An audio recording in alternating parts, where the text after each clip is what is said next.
Hello, hello. Still a little bit loud, huh? Maybe we'll go with this.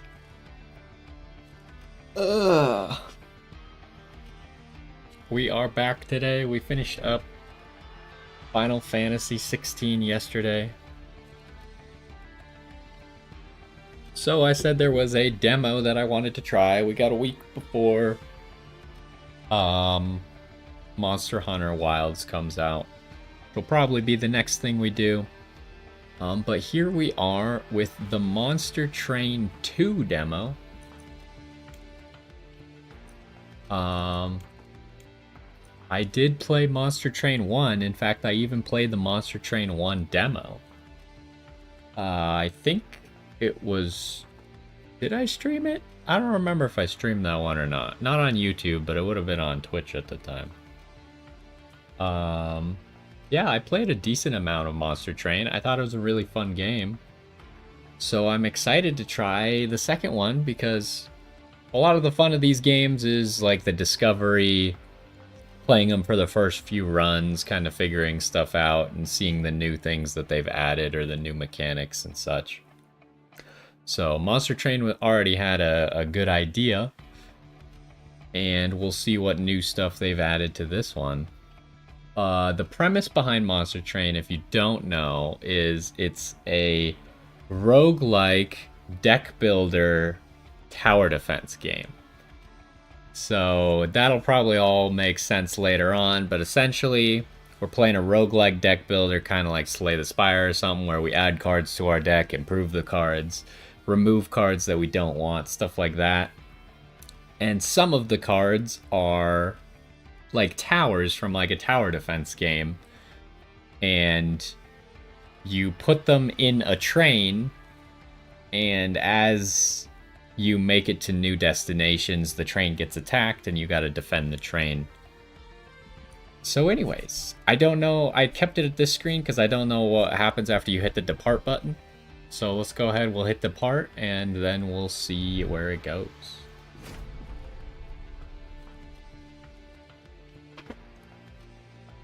Heaven betrayed hell. Oh yeah, that's like kind of the whole theme of the game. I don't remember exactly what the purpose of the train was, but it's kind of, the game's theme is like heaven versus hell. And I think you were on the side of hell,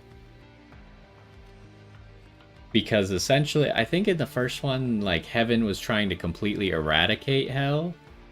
And the whole point of the monster train was to, like, revive hell, essentially.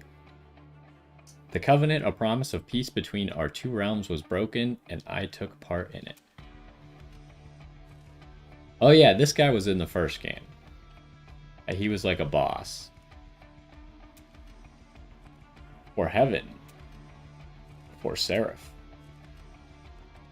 Seraph was our leader and my brother. There was a time when I still believed in him. I think this must be Seraph. I'm pretty sure Seraph was a boss as well. But ever since his invasion of hell failed, he began to change. So I guess this is assuming that in the first one, hell succeeded in repelling heaven. The taste of defeat enticed him to seek greater power from the titans beyond our world. So I wonder if maybe you're playing as heaven in this one? Until he got what he was looking for. Titans came to heaven and began to corrupt everything. Now they threaten our whole world.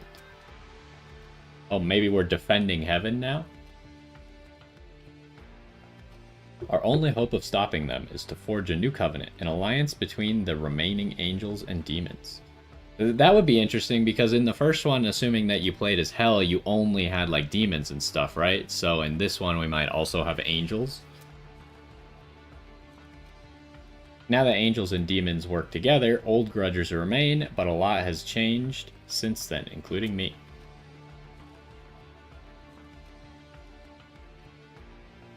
Preparations for the next assault into heaven are ready. We await your word. So this is what Fel looks like now?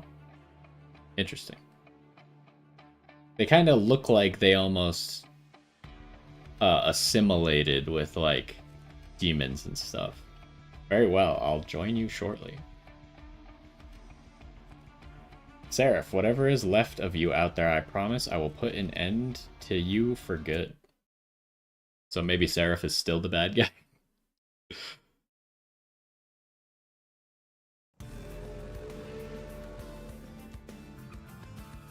Alright, so here we got we're like on a track and we got a train. I assume because this is the first time we don't have any choices, or maybe just because it's the first battle, you might always have to do a battle first. But what do we got here? We got health. The pyre is what like runs the train, if I remember correctly. We have a deck. The pyre has attack points. Don't know what all that means. Oh, ember gained at the start of the turn. Additional ember at the start of the deployment phase. Cards drawn at the start of each turn. Capacity of the floors. Okay, that'll all make sense later, but I know what most of those things are already. I don't know what this Dragon's Horde thing is. And then we'll probably, since it's probably like a tutorial, we probably don't need to look at our deck. And then here's like a map. So right now we have to pick a battle, but then we'll have choices between 2 different kinds of merchants and 2 different kinds of banners. So you make like those choices like a normal roguelike. Anyways, let's just get into the first battle. Dominion's preservation. Healers blessed by Dominion bolster their allies. Attack in large bursts to achieve victory.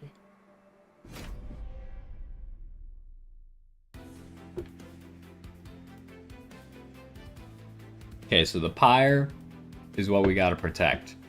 Takes too much damage, your run is over. Each battle begins with the deployment phase. You will draw your champion and any unit card with a blue banner on it. After you end this turn, enemies will invade. Was there a deployment phase in the first game? I'm trying to think.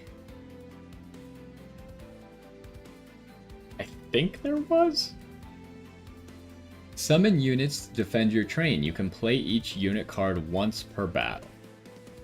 So yeah, unit cards are like in your deck, but they generally can only be played once in the battle. So if the unit dies, then you're not going to be playing it again, probably. There were some exceptions to that in the first game. So, okay, we can kind of scroll up. So how this game works is we got the pyre at the top, and things come in from the bottom, and they climb up as they defeat floors. So your first line of defense is the bottom of the train, and then if they beat that floor, then they'll move up. So what do we got here? We got multi-strike, attacks an additional time each turn. I see that he has 2x2. I don't know if that includes the multi-strike or not. And then what is revenge? Triggers when being hit. Apply valor to one friendly unit. After combat, if the unit is in front, gain armor up to the stack count. I don't really... I get that this is a tutorial card. I don't think this card is... Like, it doesn't make sense, right? Because if I put him in the front... Like, I want him to get hit to get the revenge thing. But the Valor only works if the unit is in the front, and I don't know if he can give the Valor to himself. It says to friendly units, so he probably can't give it to himself. Now, in the first game, there were some instances where enemies could hit people that weren't in the front. So that makes me maybe want to put this guy not in the front. He does have the least health anyways. And the stewards... I think in the first game they were called train stewards, but they're kind of like your basic enemy. Or your basic tower, let's call it, that's not very specialized. You can see it has no abilities. Doesn't really do anything. It's got a decent amount of health and a little bit of attack. So I'm going to put this guy here. And I think I'm going to put the train stewards, or the shield stewards as they're called in this game, in front of him. Okay, so if I scroll up like that, then it forces me to put them there. Okay, so where do we see the capacity? So if the capacity, I guess, is this. So you can say this guy costs 3, this guy costs 2, and our capacity for each floor is 5. So we can only put those 2. So we have to put this guy on the next floor, I guess. And then we'll end our turn. Okay, enemies enter at the lowest level and move up 1 level every turn. If they reach the top, they'll attack your pyre. Alright, so now that we're actually drawing cards, it seems like in the deployment phase you can only draw, like, units. But now we actually have cards that do things immediately. And we still have units, so we have another steward, except this guy's more of an attacking steward. He does more damage, but he only has 3 HP. So we probably want to put him, like, behind. The question is, though, do we actually want to play him? Because he does cost mana, and we only have 3 mana. Advance. Move to the front of the floor. Okay. I see. So here we could also see... Why are you guys not taking damage? So at the end of the turn, the battle, like, between all the enemies plays out. Or, like, between all the units plays out. And we can see an example of what's gonna happen. It seems like they're gonna do 4 damage to this guy. And we're gonna do 0 damage to this guy because I think this person's gonna heal him up. What is Pyre Gel? +1 incoming damage per stack. So it would be nice to use this on someone else, but I think the only logical thing to do is to kill the healer.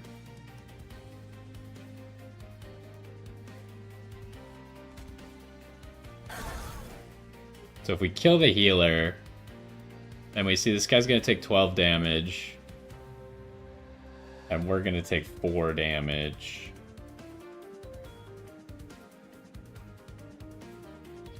The unit is at the front, gain armor up to the stack amount. So I'm thinking we maybe just... We either use Just Cause twice on the Shield Steward, or use 1 Fire Starter and 1 Just Cause.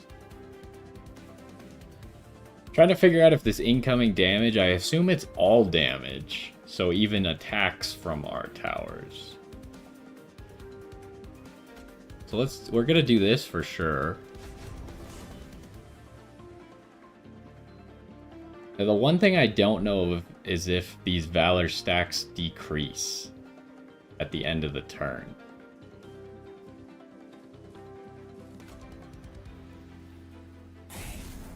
Okay, so that increases how much damage we're gonna do, and that's all the mana that we have. So let's end the turn.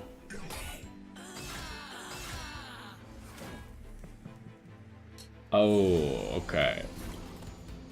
I kind of forgot that's how the game works. So after the turn ends, he gets to go to the next floor no matter what. That's a slight issue. What do we still have in our deck? Not a whole lot.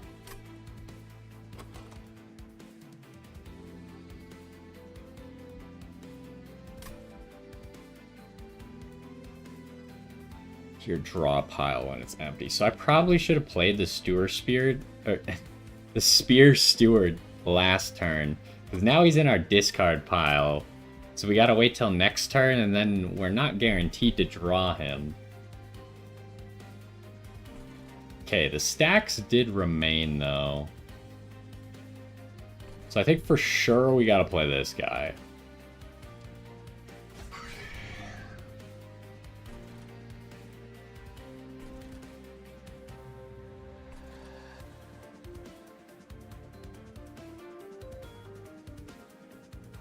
And it's almost more valuable to just cause on this guy. Because he has multi-strike, so he's getting twice as much out of it. But the problem is that moves him to the front. So we're going to do the same thing. We're going to fire starter, kill the healer. And then I think we're going to just cause on him. He's going to get hit and give 1 Valor to that guy then.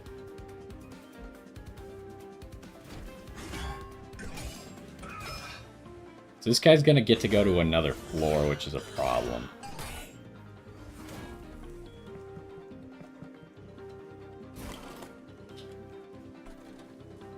So it kind of seems like we don't really have enough cards to stop this guy.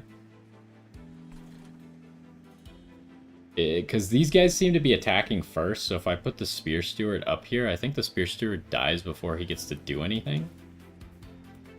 But they're probably trying to show us how the Pyre works, so it's going to happen when he inevitably makes it past this level. He's going to get to this level, and he's going to get to hit the Pyre, but he only does 4 damage, and then the Pyre does 40 damage. So we lowered this guy's health below 40, which is probably good enough to mean that he won't make it any further. What's the best play here? I could just Pyre Gel 3 times. That's probably the most damage that we could do. Because they're going to stack with each other, right? Like now this one's going to do more damage. Still not gonna kill him. Maybe I should have just hit this guy, but it wouldn't have killed this guy anyways. There's a chance that we kill this guy. Actually, yeah, we'll probably kill him next turn. Assuming that we get enough fire starters.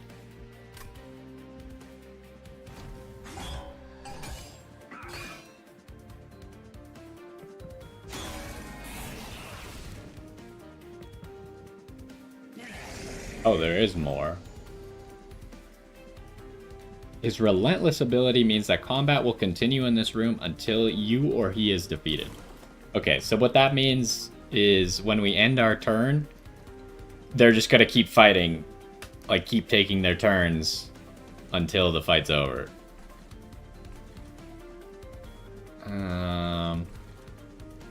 This kind of sucks, not gonna lie. We need to kill the healer, right? Because the healer is making this battle, like, impossible for us.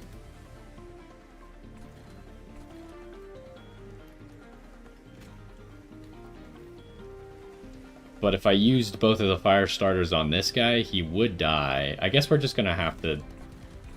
You know, in these games, your health is a resource. So we're just going to use our health as a resource there. Fire starter, gotta get rid of you. And then... So there's not going to be an after combat, because they're just going to fight to the death. If I give Valor to the guy in front, he's going to get 2 damage times 2.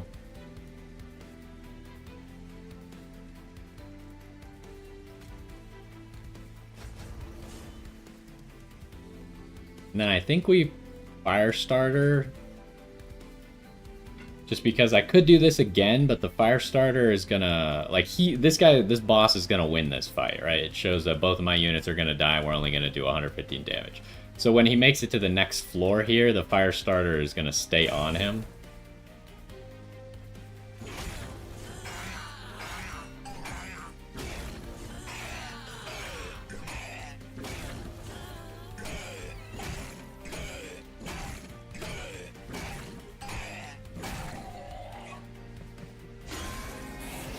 That guy made it up there, but he died. So now, we need to try and kill this guy, because we don't really want this guy hitting our pyre if possible. I think we could do it. I think we're just going to Firestarter twice. Yeah, so he's going to die now.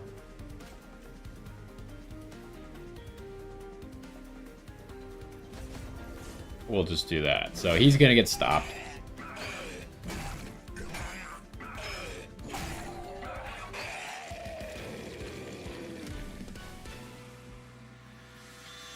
So, we're going to get 2 cards. First one is a clan pack. Don't know exactly what that means. What do we got here? So these are, or this one is a tower, like a unit that we put in the train, whereas these are spells that do stuff. What is enchant? Other units on the same floor gain a bonus. Oh, it grants trample. When attacking, excess damage is applied to, like, so the unit's behind. Okay. And this guy is small, so he only requires 1 slot, and he only costs 1 mana. But he also doesn't do very much damage and doesn't have very much health. Advance, move to the front, melee weakness. The next time the unit is attacked, it takes that much damage again for each stack of melee weakness. Interesting. I think we only have melee right now. Selfless sacrifice. Consume means that it gets used up and you can't play it again. It advances someone to the front. Nullify the next source of damage 2 times. That's kind of crazy.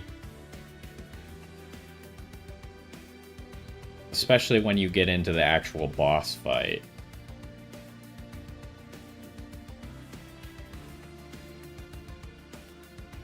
I think this is probably the best one. We do need more units. So we obviously don't have enough units yet. Alright, what do we got? Revenge. Oh, so this is like a piece of equipment that you put on someone? How does this work?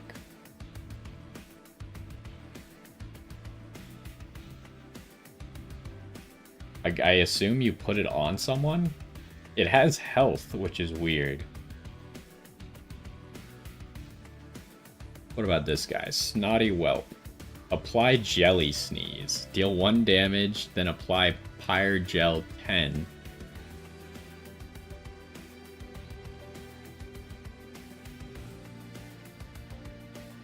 That guy seems pretty good.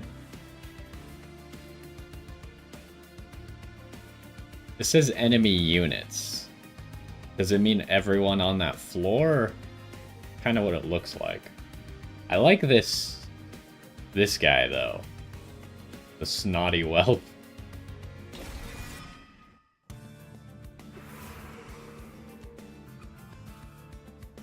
Okay, so here we got choices. We can either go left. So this forges spells, and then we'll get a banished unit. I don't know what banished is.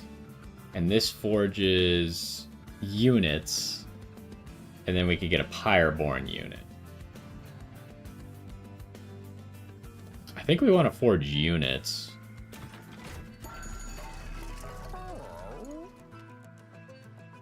How much money do we have? Where's our money at? Oh, up here. So we can upgrade a unit. And if I remember correctly, units can only be upgraded a certain number of times. So we don't want to put like bad upgrades on someone. With quick. What is quick? Attacks before the enemy. When this unit dies or is eaten, return... Okay, so this is what I was talking about earlier. Sometimes units can be played again. And Endless seems to be the thing that enables you to do that. So 10 attack. See, 10 attack is really good on the guy who has multi-strike. Because he has really low attack. I think it's only 2, but he hits twice, right? So if we give him 10 more attack... Oh, we can't give him the attack. He's I guess he's special because he's a leader, so we can't upgrade him. He doesn't count as a unit or something like that. Could reroll. So then maybe I'm thinking about this, right? Give the Jelly Sneeze guy quick, so he attacks first and applies the 10 Pyre Gel to the enemy.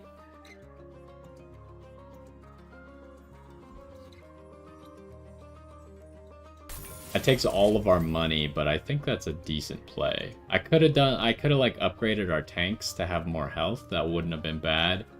Or maybe even upgraded the Jelly Sneeze guy to have endless, so we can just like put him in the front. The problem is if we put him in the front, then he dies before he gets to do anything. So he'd have to have both quick and endless for us to just keep using him every single turn. Is endless, it says, puts him on top of the draw pile? Yeah, so you're guaranteed to draw him next turn after he dies as well. Okay, we get a choice between 2 units. Instant. No, incant.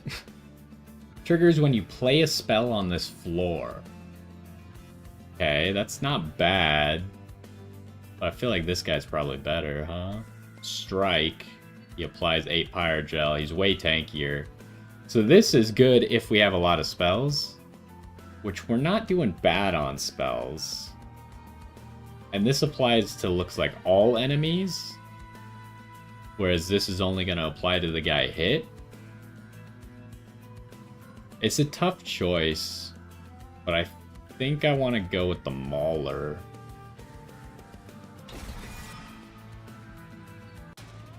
Then we got another battle. Slow-moving soldiers blessed of entropy will deal heavy damage if they reach the front.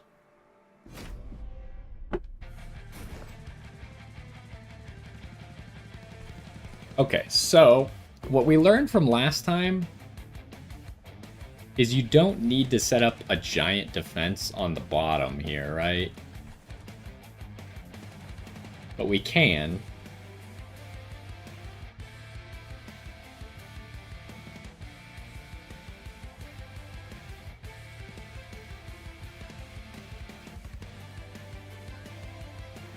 I'm trying to think if I should put Fell in front. Because the strategy is that we could put him in front, let him tank multiple rounds of enemies where he takes small hits and is constantly giving Valor to someone else, and then move the guy who is giving Valor to the front.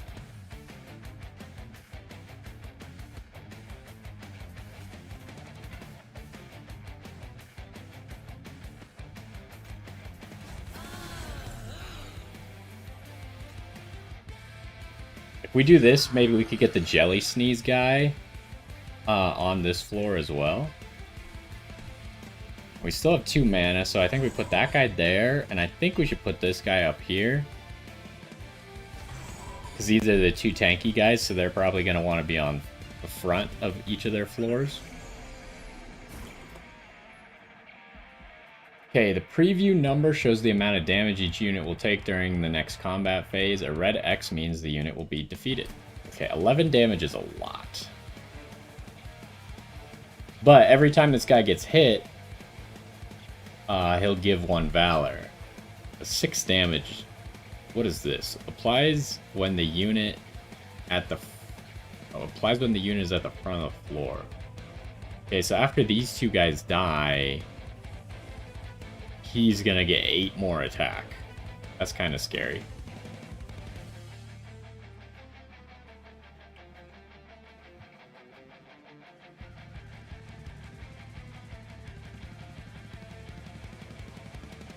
So I think we really want to play the snotty guy.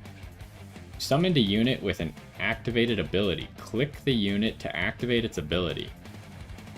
Oh, wait, this is not what I thought it was. Okay, I thought it was on attack.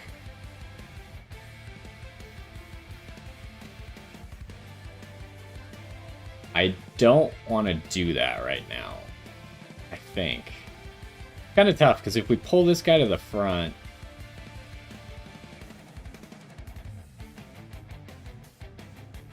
then he's going to hurt us a lot more.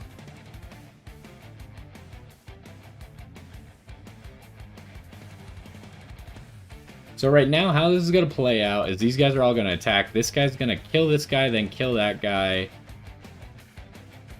So there's almost no point to give him more Valor, huh?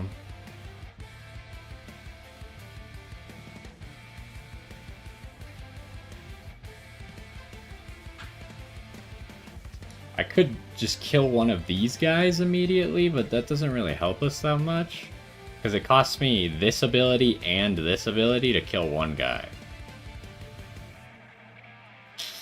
I should have thought this through. I don't think the Snotty Whelp on the ground floor was a good idea now. Because I'm only going to be able to hit this front guy. And the front guys don't matter. It's the back guy that matters. Dang.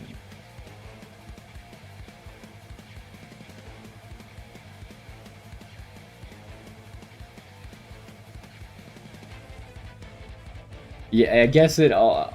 Going for quick on this guy now doesn't make any sense, right? Because we now know that it's an ability. Okay, so this is going to work differently because this guy has quick. He's going to kill that guy immediately. So we're going to use 9 damage to kill a 2 health enemy, which kind of sucks. Then they're going to go 6, 2... Why am I only taking 6? Shouldn't I be taking 8?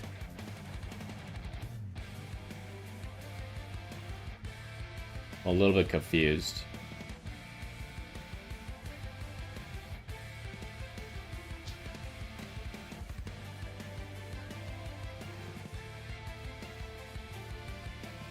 Yeah, I don't understand why. He doesn't seem to be hitting anyone else. Who is this guy hitting?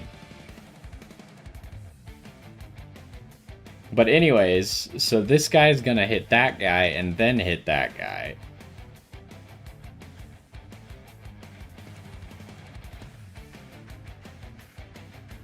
So it probably actually makes sense to Valor you.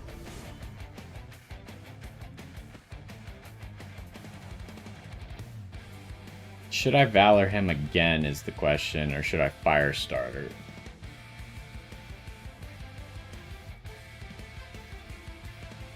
The Valor's gonna matter because he's gonna get shield every single turn, so actually... So we're taking less damage, maybe the amount of Valor... It's because shield is separate from health, but I think it's maybe combining them to tell you how much damage he's taking total. Oh, he gives Valor to everyone. Oh, I did not understand that. Yeah, so I was right. He only has 12 health, but he technically has 18. So this guy is a problem now, huh?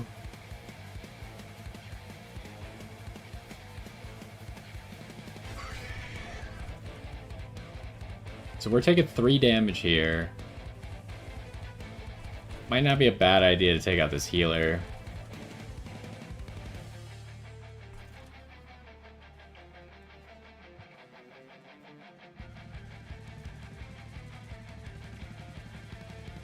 And he also gives himself Valor, which is important to note.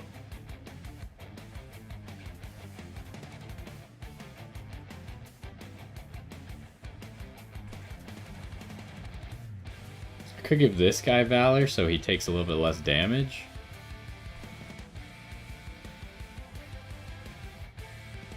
I think we have to kill the healer.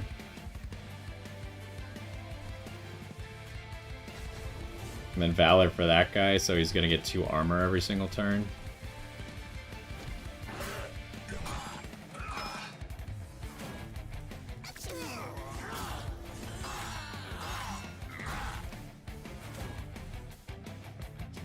Does this say anywhere where what the cooldown of this move is? Cooldown 3, okay. So we have a brief respite, which probably means a boss is coming up. Is this only when you take damage? It says when you get hit. Does the damage shield count as being hit?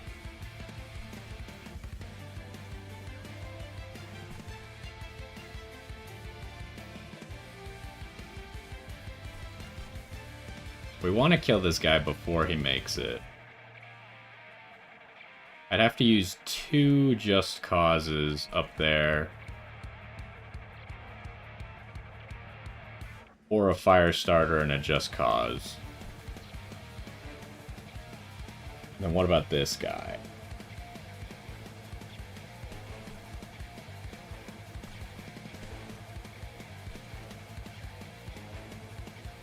I think I don't want these guys with their big damage getting to the pyre, so...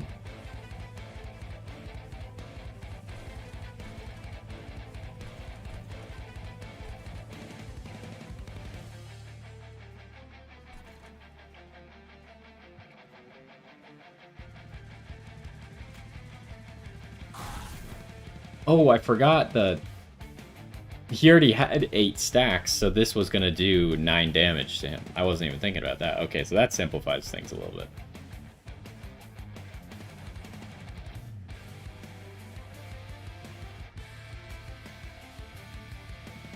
I think we give this guy a stack of Valor.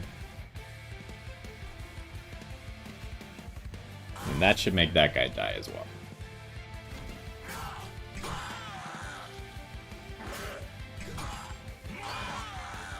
We're pretty much just hoping that the boss doesn't get to the top floor.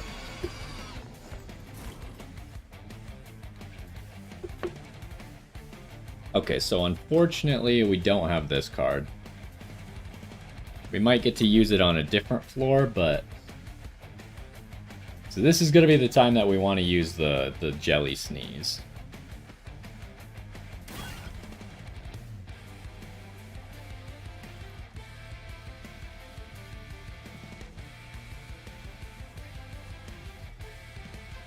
I think we kill the healer.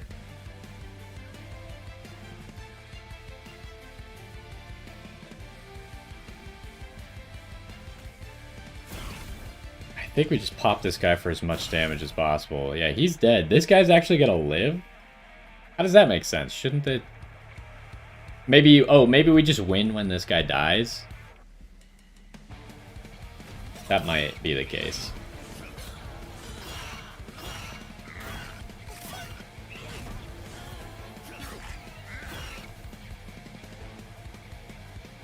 Game speed button to toggle speed. Okay, yeah, we just win when the boss dies.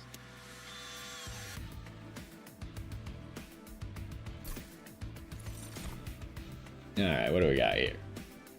Shift. Triggers when this unit moves. We do have ways to move units. Triggers after combat. Wait, what? It triggers shift even though shift only triggers when he moves. Okay, whatever.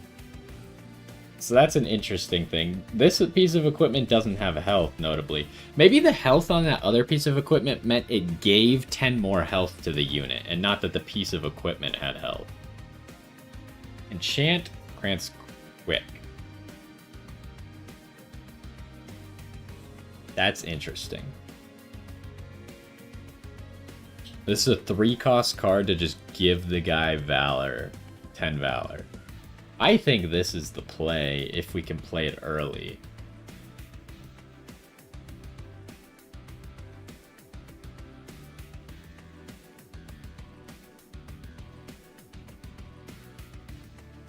Now my question is, like on those respite rounds, does that count as combat or resolve or not?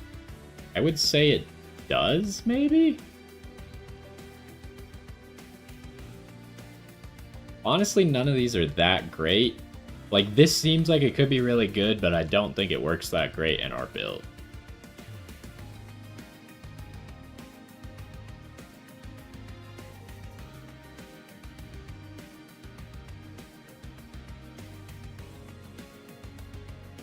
Although maybe it is better than the Jelly Sneeze guy. Because we do have the guy who applies Pyrogel on his attack.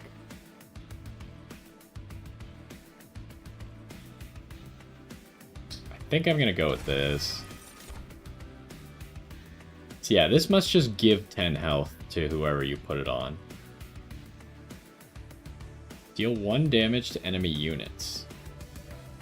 That's really good for the healers, but I can't guarantee that healers are going to stay at 1 HP. I think we want this, because if we could put it on our boss guy, have him applying Pyrogel and Valor every time he gets hit. Alright, so what can we get? Random equipment. equipment and rooms and ways to improve them. I don't know what rooms means. Restore pyre health. We don't really need that. Units and gain a new unit. I'm really curious what this means, but we don't really need the pyre health, so I don't really want to pick that side. Oh, also Celestial Alcove.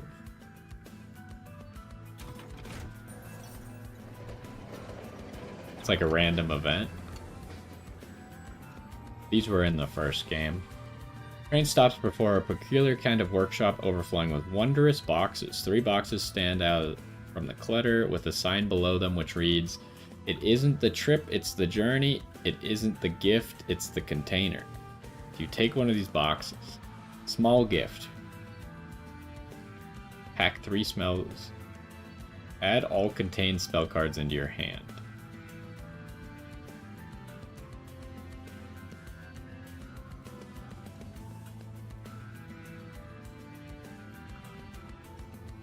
I don't really get how these work. Add a random card to your hand each turn. So these are both cards. The thing I don't get about this one is it seems to be a unit.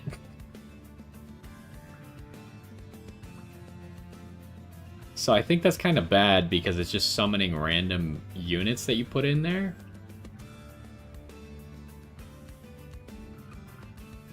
I think this one's the coolest, right? It seems to just be a passive. It's not even a card. You just get a random card every turn.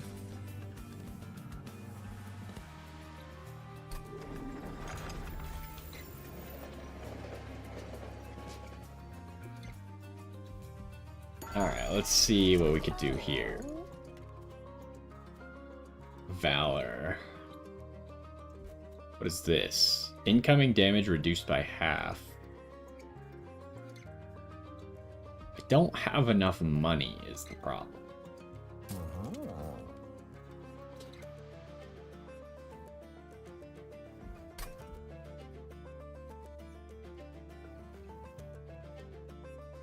I feel like I should probably just buy both of these.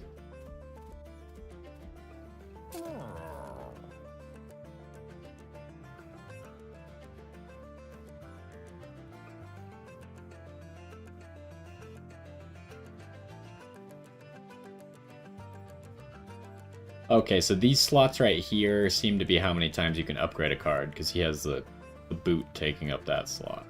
I think I'm going to upgrade the steward. It might be weird, but having a really strong steward to be like the main guy on floor 2 or something seems like a decent strategy. I should have probably looked at what units we could get before I bought upgrades for units. Oh. Deals unblocked damage, gain gold equal to stacks of avarice. Well, that's kind of crazy. What? So this guy's just a gold generator, and then if you get above 100 gold, he gets attack as well. That guy seems really good. And I think these colors are rarities, right? So purple's higher than blue. Yeah, so in hindsight, we should have got that unit first and then upgraded this unit, probably. I would have liked the Valor upgrade on him, just so he could take more hits.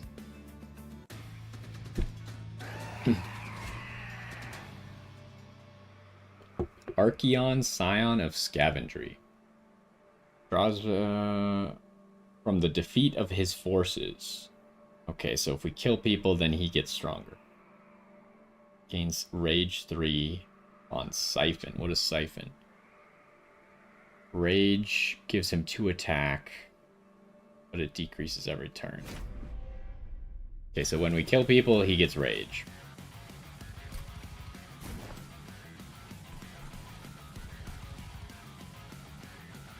So, this guy costs 2.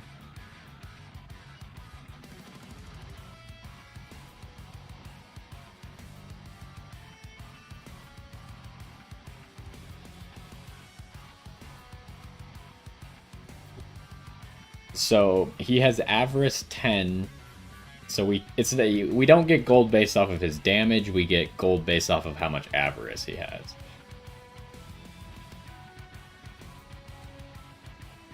I think it still makes sense to put this guy on the bottom floor and get him to start stacking up Valor.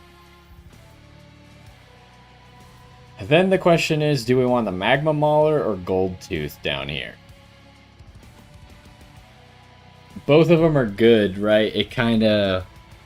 So if we put Gold Tooth, like whoever's on the bottom floor gets more turns that they're going to be attacking.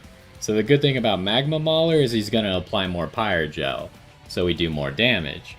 Good thing about Gold Tooth is we're going to make more money.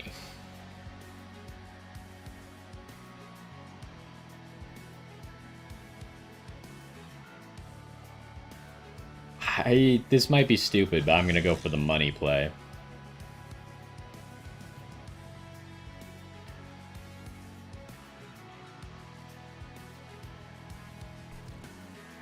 And then we're going to put the buff steward up here. Oh, I didn't realize I didn't have enough. Okay, then the regular steward there.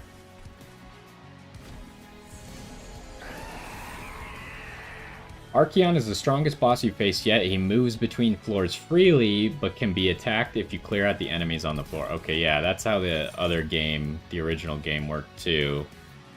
So this guy just kind of pops between the floors as he pleases, and you can attack him, but only if there's no one blocking it.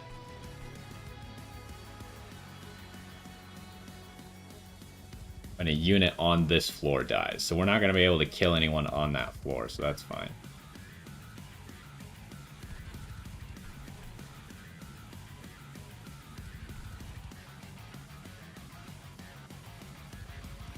Ooh, I didn't realize this guy costs 2, huh?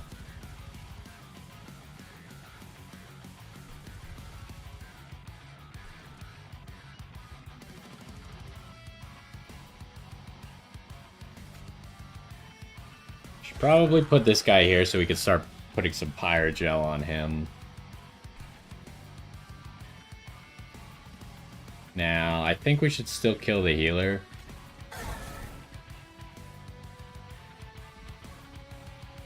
Maybe that was a bad play because we're going to take a lot of damage, but...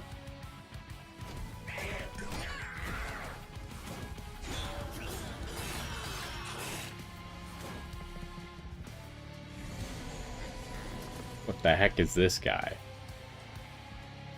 This unit has a trigger. Triggers activate when specific events or turn phases happen. Check the tooltips of units with a purple trigger icon to see what it does. Okay, after combat, he gets 3 attack but takes 20 damage. What is this? Oh, this is the random card we got? Deal 3 damage to a random unit twice. If it kills something, then it gets 3 damage increase permanently.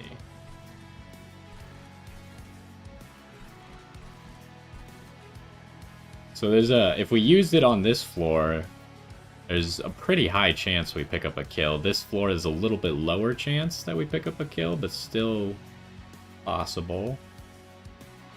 We can't let Fel die. If we let Fel die, that is a big mistake.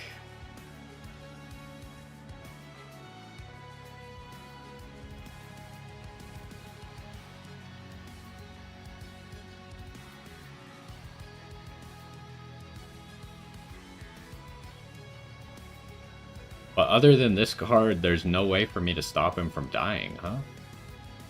Unless I play this one and it just happens to hit this guy. Then I'm taking 13 damage. I'd still need to play this, huh?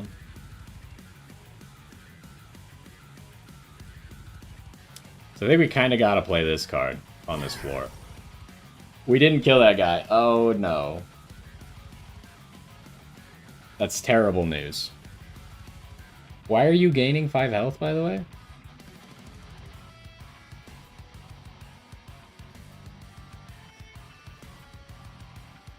Okay, so that's pretty much worst case scenario, huh?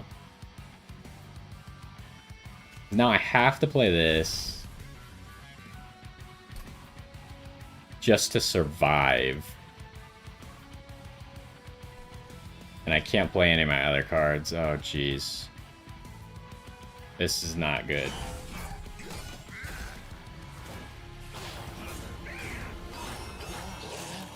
I think we still got Valor for all the damage that he shielded. Drawn an equipment card. These cards can be attached onto a unit inside the train. Once attached, they improve the unit in various ways. Only one equipment can be attached to a unit at a time.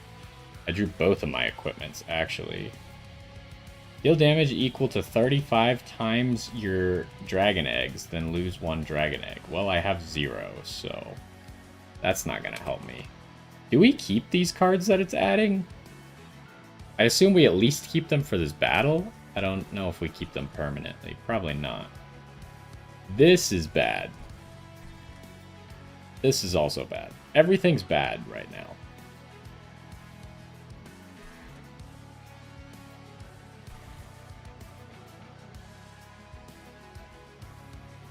We want to try and make sure at least one of these guys dies, so they don't both get to hit the pyre. And then we need to save Bell, so I think we gotta give him the lava armor.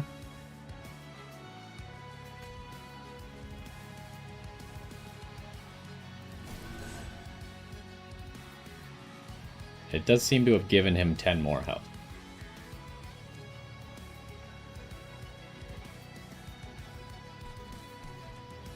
So, I could play the Steward up here. And we haven't done very much to the boss, which is also a problem. This guy's gonna die, and then that guy's gonna move to the next floor. That should be fine. He's gonna take a lot of damage, though.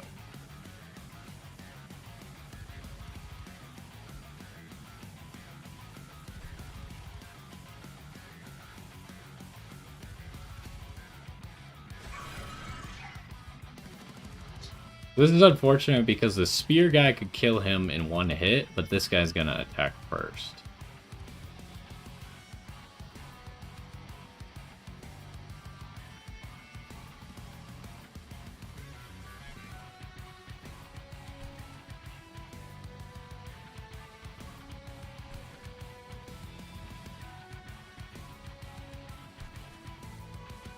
I could just hit the boss with a fire starter to get some damage down on him. I think we're going to be better off if we start stacking this guy up.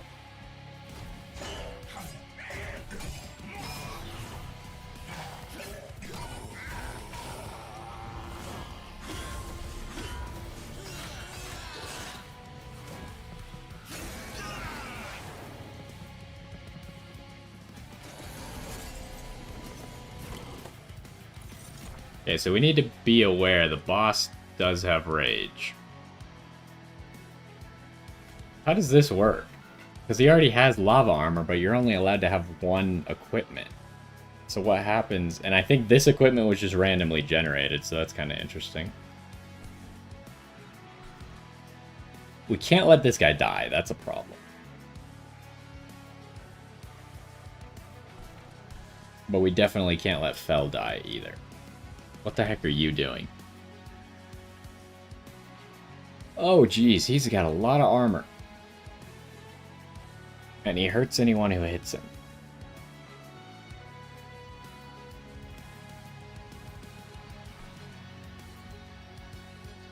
This floor seems to be fine. They'll kill this guy. They won't do anything to that guy, though, which is a little bit of a problem.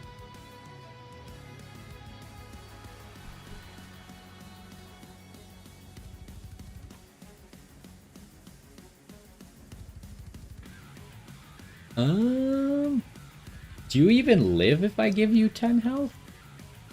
This guy does 0, but you're going to do 2 to yourself when you hit him. Oh, no, you're going to do 4 because you're going to hit him twice.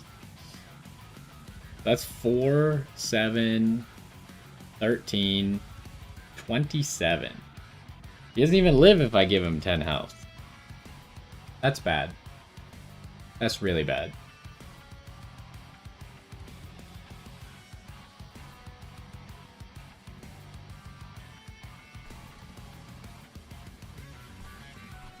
So what the heck am I doing then?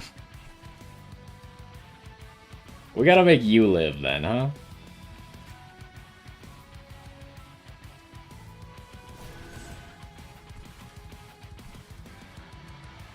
This is not looking good at the moment. I'm not exactly sure how we're gonna win once Fell dies.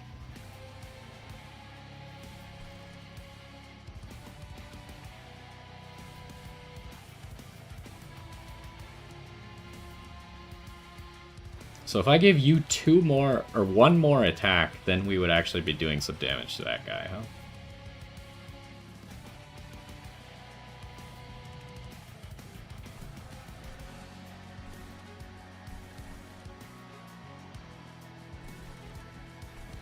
And then the good thing is once Fell does die, Goldtooth is gonna have 7 Valor, so he won't just be useless on his own.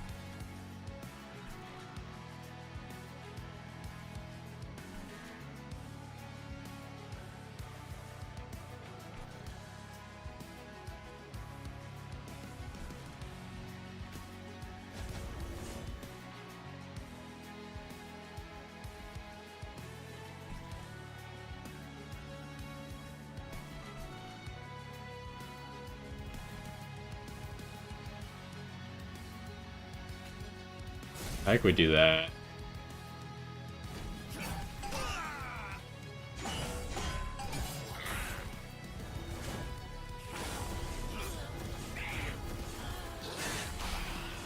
Okay, he died.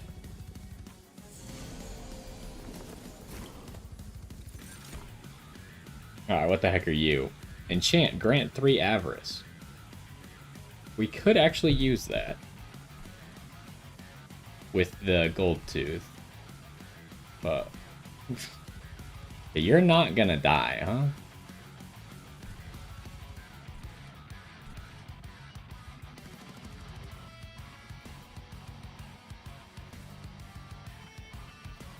How do we make you live? This floor is a problem.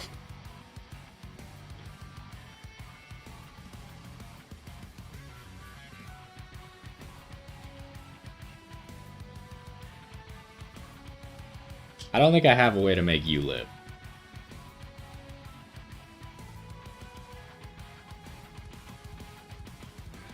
It seems like you're just gonna die.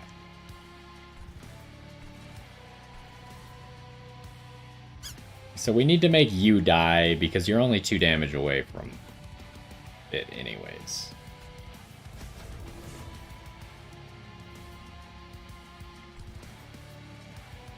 Really? This guy has 9 Valor and I don't have a way to make him live?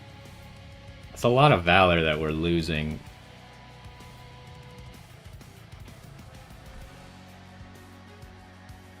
This is going to be a net 0.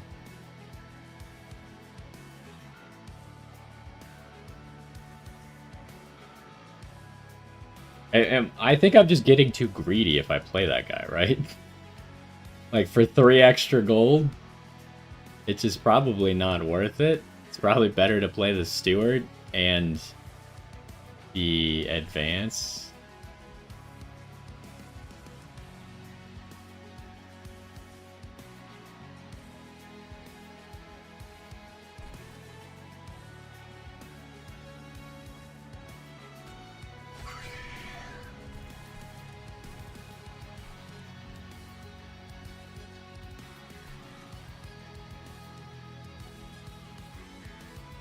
I think I gotta play it on this guy, because this guy's gonna need some armor.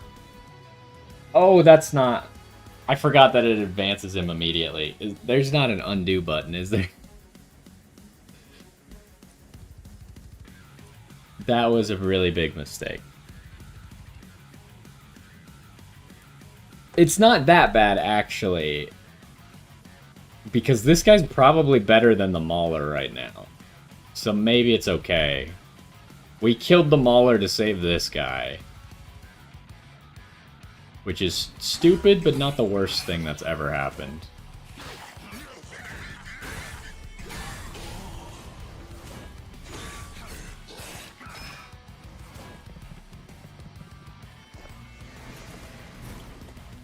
Final wave. What the heck is this? Soul Smelter. Gain 1 Dragon Egg. It costs 3 mana. Oh no, it's on Slay. Oh, okay. It's a piece of equipment that does that on Slay. So it would work if I gave it to this guy. We got some problems though, huh?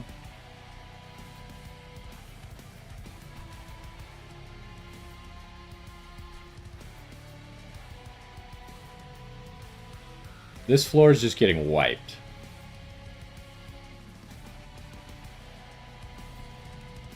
Yeah, I don't think I can play this turn. It'd be really cool to figure out what this means, but I don't think we can do that. So an okay move would be to play Snotty Whelp down here.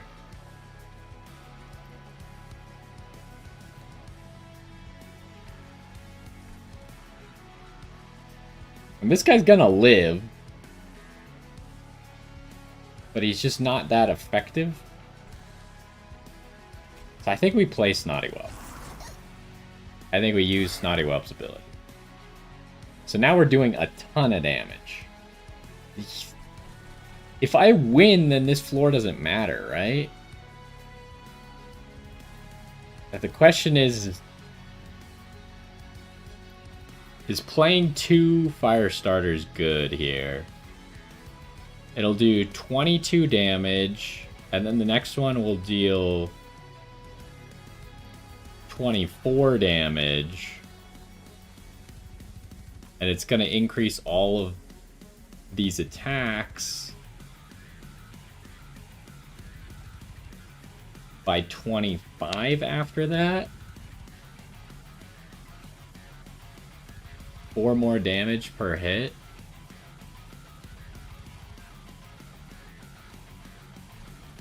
I think we should try and solve this floor. Because this guy taking 300 damage probably means he's not going to get past all these floors if this floor lives.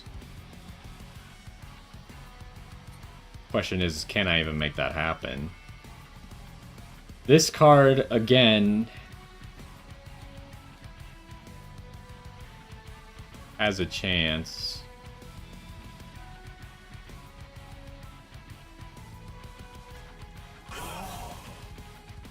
Oh, it can hit my own units? Oh. Okay, well then that's a huge problem. That was pretty much also worst case scenario. So the Pyre's gonna take quite a bit of damage here then, huh?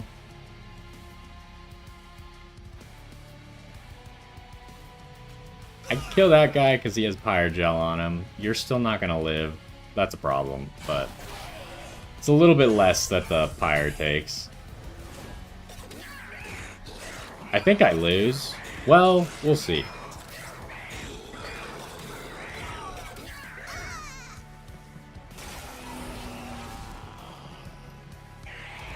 We got some problems now, though. Some big problems.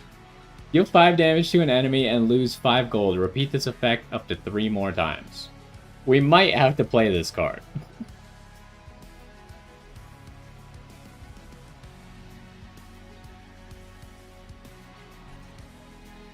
So, like, this floor, there's no good way for me to win that floor. Wow, the Warbler's so expensive, though.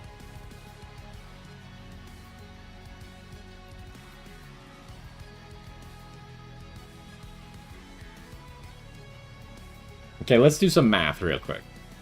So if I do this, it does 21 damage to him, puts him at 155, and now he has 23 Pyre Gel. And then if I do this, and it hits him repeat up to 3 more times. Is it random or does it just do it? So 4 hits total, that's 20 damage, plus 23 times 4, which is, 92? So, at 155 minus 92 is 153, 163.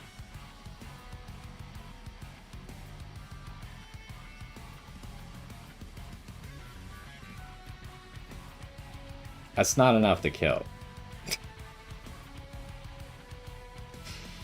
Are you serious? That's actually not enough?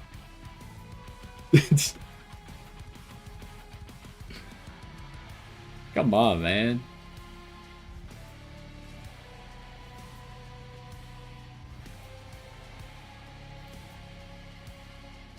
What if I put in the upbeat warbler? But then I can't do make it rain. Well, actually, hold on. We could do upbeat warbler and make it rain and not do fire starter.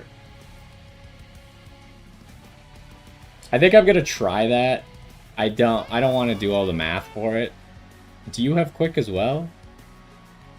Or you just give other people quick? Just give other people quick. But it seems like it was worth it, right? Because it gave us way more damage. Now the question is Firestarter enough? It's not. He just has barely too much health, so I have to do Make It Rain. Okay, this does say enemy units. It's not gonna hit me. Okay. Also, it only did it. Oh, it only does it 3 times total, so I guess the premise of my math was wrong. I thought it meant 3 more times. But this should mean... I don't know if these guys are going to get to go to the pyre or not. We take 10 more damage, I guess we take 10 more damage. Okay, the boss battle happens first. That's great news.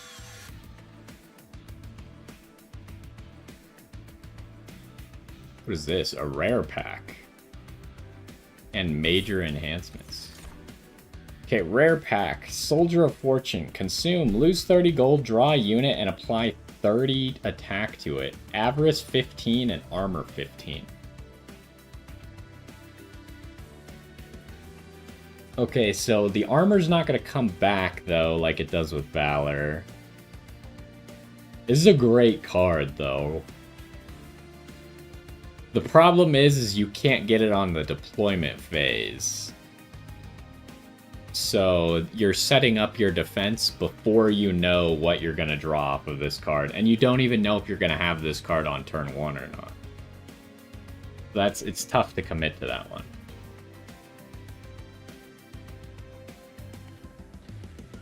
I don't currently have 4 mana.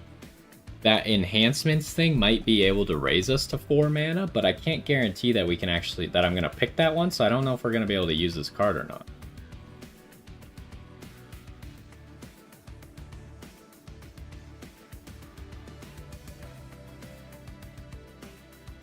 What do we got here? Double the amount of Pyrogel on a unit. I feel like it's costs too much. We gotta go with this card. I mean, I guess the armor might be wasted if you draw a unit that is a backline, but you still get the 30 attack.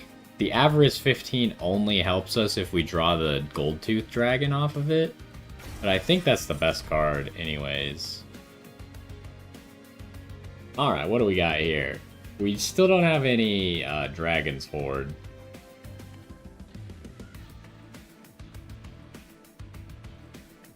So on summon, he would get those effects, but we don't have any. I mean, we saw, I guess, one chance to get it. Which, by the way, all those random cards didn't actually get added to my deck, right? I'm starting to regret grabbing that because it was adding a lot of garbage that I didn't want. Like, some of them were just unplayable. What we got? Revenge Valor 2. This guy's pretty good, actually. He just gives himself Valor, kind of like Fell. Sword Maiden. Summon, draw an equipment card from your deck. Equipped, gain Valor 8. Is that better than this guy?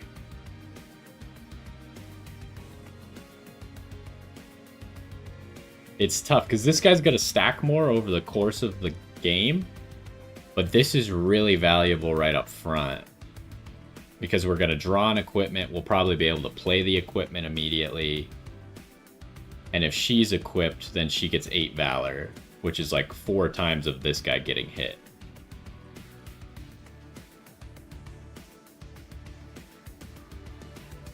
The problem is our equipment is only okay. So I think this guy's actually better. I really like this idea, but I think this guy is gonna be better if we could play him turn 1, preferably. Okay, so here we go. Yeah, one of the choices is to increase our energy per turn and your energy on the deployment phase. Which actually, that would have been really valuable with the Sword Maiden, to have more deployment energy. And your Pyre also, oh, all of these make your Pyre stronger.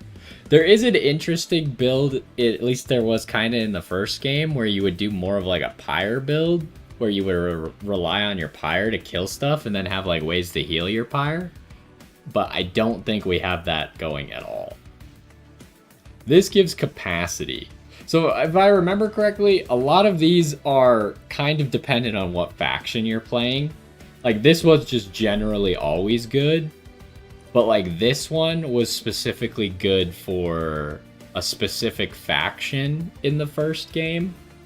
Because you really needed capacity. To just, because you were putting a whole bunch of like garbage units onto the field. And then they were getting eaten by a big monster that was on the field. And he was gaining stats for it. But to do that, you actually needed the extra capacity. So I think we gotta just go with this. The extra energy, because that's what we're lacking right now. We can't play all of our cards. If we could play more cards, a lot of those turns would have gone better. Okay. Before we get into this next one, I'm going to go take a quick bathroom break and fill up my water.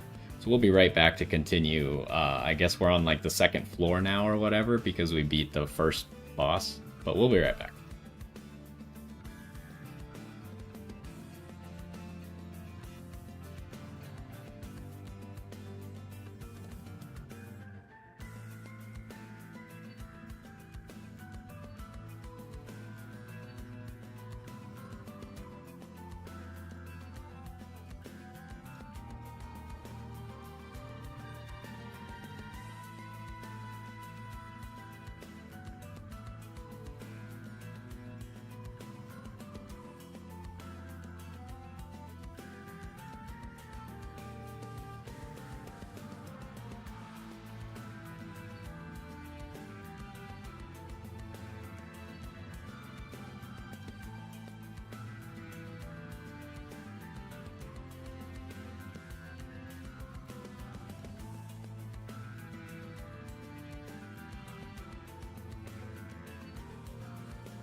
Alrighty, we are back.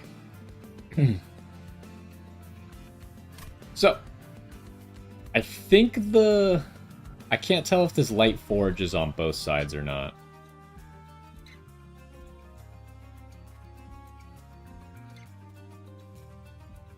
Yeah, I don't know how these work, because obviously we know that this is a random event.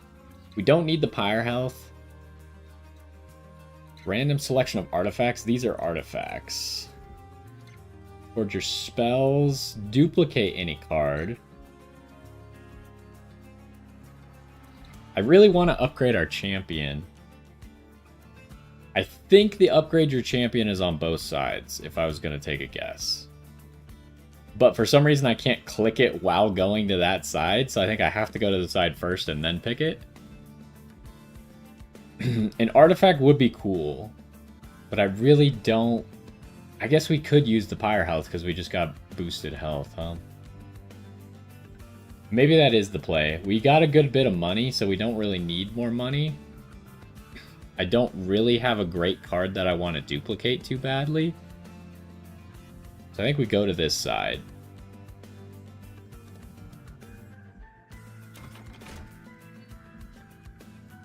And then this is definitely available on this side. I think we should start with the random event, because the random event we can't control at all.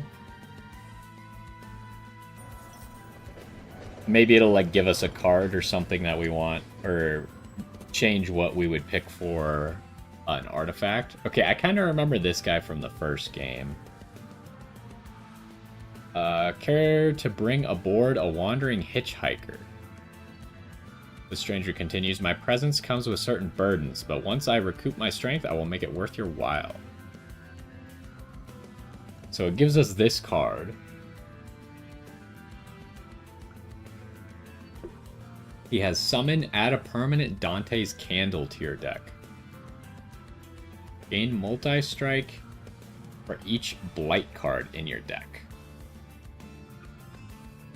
Do I get to figure out... Okay, Dante's Candle is a 1-cost blight. I assume... I'm gonna take him. I assume that after a certain amount of time, when he quote-unquote recoups his strength, he'll get rid of all the candles in our deck.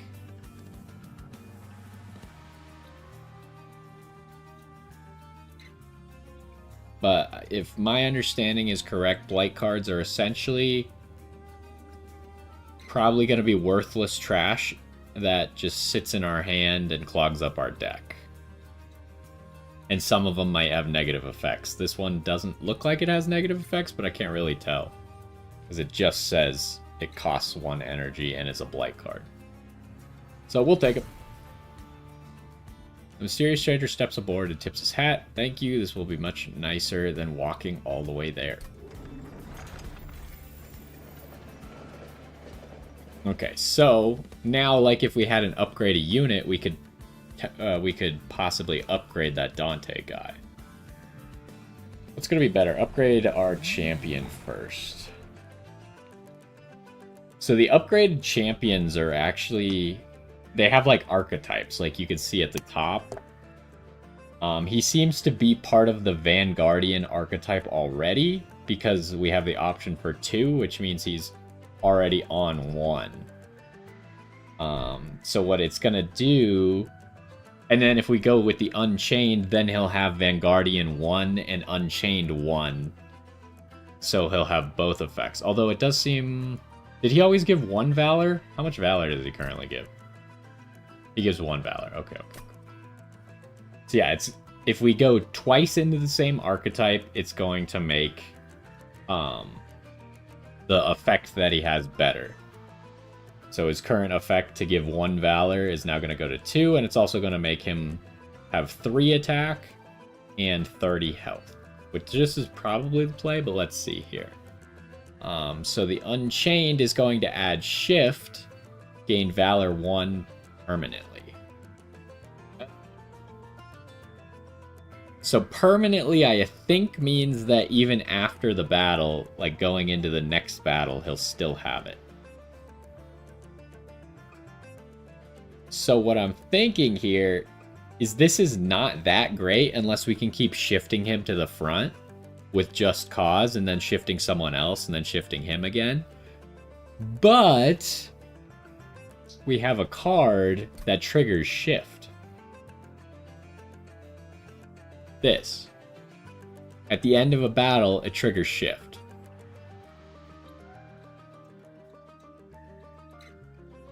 So if we could get that onto him turn 1 with this, then he would just permanently be building up Valor that lasts forever. Now, of course, the downside to picking Unchained 1 and Vanguardian 1 is we don't get the attack up and we don't get the health up. So, what are we thinking here, huh? And I think how it worked in the first game, they didn't let us do it because I think it was the tutorial, but they would have let us pick what kind of champion we wanted to start with. In this case, it just gave us Vanguardian 1. But I think we could have started as something else. I mean, that combo would be so good, right? If we actually got that to happen. And we're still fairly early in the run. I think we go for that. I'm gonna try it. And then what do we got here?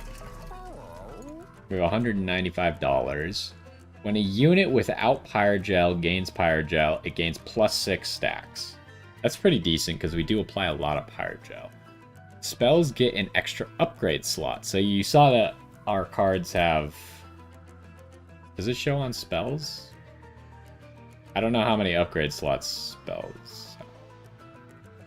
I guess it doesn't show at all here. So we know that our units only have 2 at the moment. I assume the spells also only have 2. So that would mean that we have 3 upgrade slots. Or unit cards without upgrades cost -1. We don't have... We got this guy, this guy. This guy doesn't have an upgrade. This guy doesn't have an upgrade. This guy doesn't. And these 2 don't. It's not a bad play. I think we go with the Pyrogel one, but this one's not bad. And there's really no point. We could purge a card.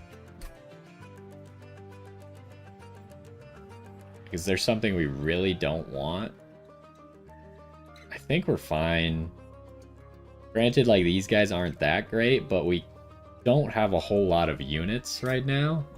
So I think we kind of got to keep the stewards. And then we could always go back here, but we'll heal up. We're at full health now. And yeah, let's go to the next battle.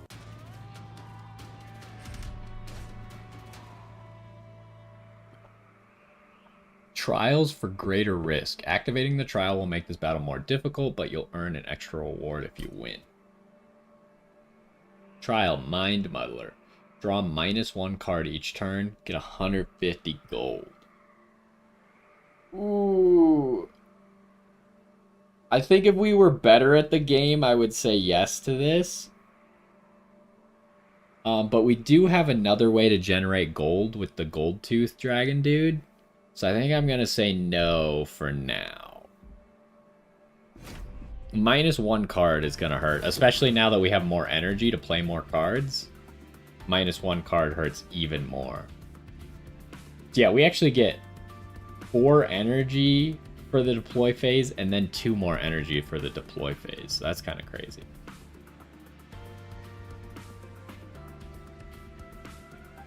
So we really got to figure out when we're going to play Dante and if we should be playing him or not. I don't know if he's going to recoup his strength based on how many times we play him or how long he's in our deck for.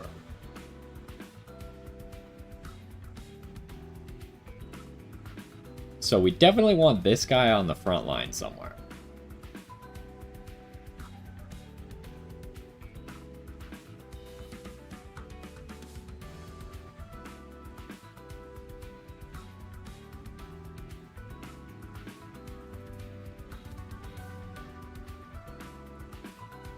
The question is do I put Fel on the same floor? Probably not.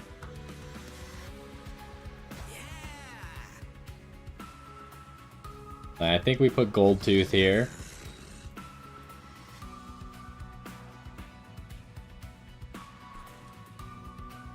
And then I think we go Fel, Magma Mauler, and then the upgraded Steward.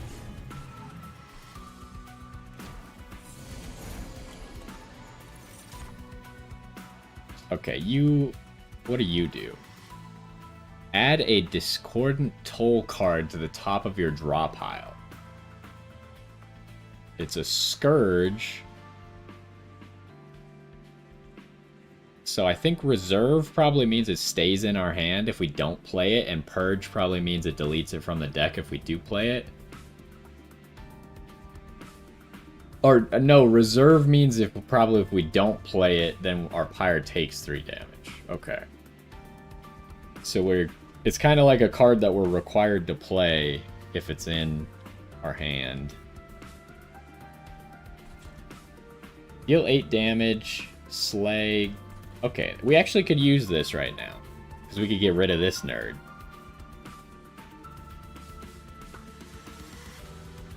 So I think we should do that. And we get one of these dragon's hordes. Now it says you loot it outside of battle, so I wonder if you can only get dragon's hordes during a battle. Like you can't just hold on to them, because that one card upgraded the more dragon's hordes you had. And then, do I give you a kickstart of some valor? Or do I give the kickstart to Fel? I think it's more valuable on Fel. Although I could do both.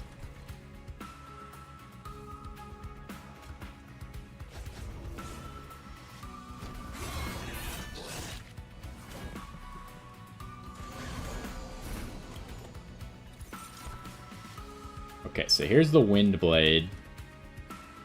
There's another one of these guys, which is not great. And this card doesn't consume, so we will get it back. What are you doing?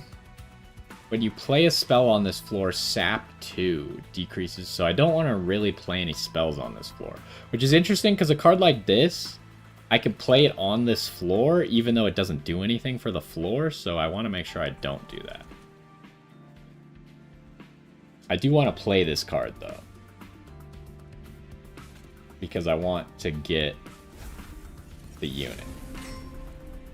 That's really powerful. But we only have one spot for it, which is up here. I don't know if I don't have to play it right now, because he's just going to cycle through the deck. It's not necessary that I play it. Oh, the Avarice works for everyone. Okay. So I kind of want to play the Windblade to get that permanent Valor going. I think that's important. I could Firestarter twice on that guy to get rid of him. So we don't have to deal with that nonsense.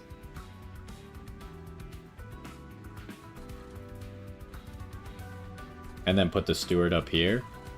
Problem is, this guy is not dying.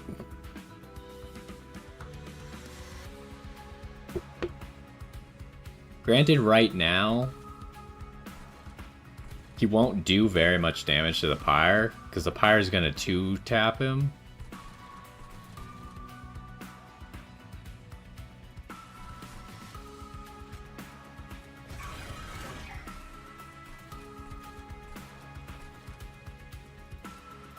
Am I too worried about this Discordant Toll? Should I just be Firestartering other people instead?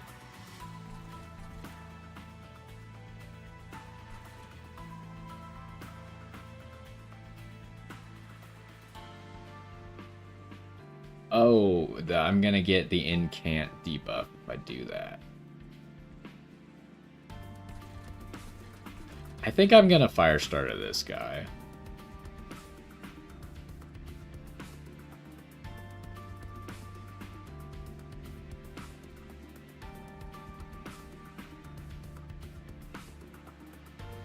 But I guess if I wait till next turn, he's still gonna have Incant.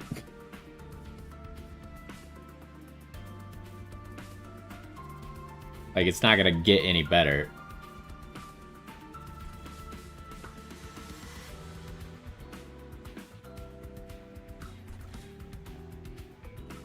It just sucks that I have to play 2 just to kill that one guy. And then I'm not even gonna get to this Fallen Executioner, dude. How long does this sap last? Decreases every turn. It's gonna last for 4 turns that they're gonna have lowered strength. I think I have to, though. Just get rid of this nerd. Oh, right. He gets +6 extra.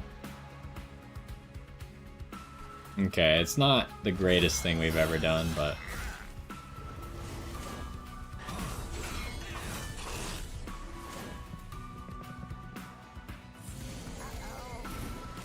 Okay, so this was also a thing in the first game. Sometimes just random enemies that run away at the end of the combat spawn, but they give you rewards, right? This guy gives 75 gold if we can kill him.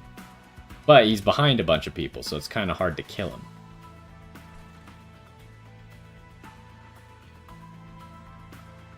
Shift. Take 20 damage.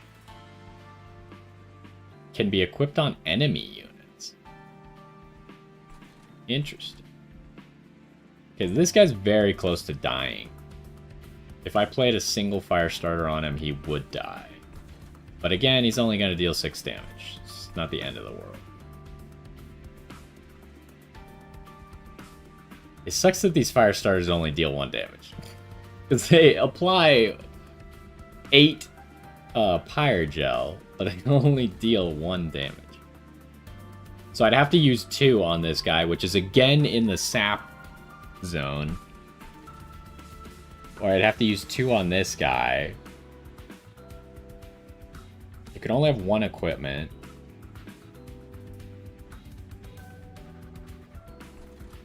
I think I really want to put the lava armor on this guy.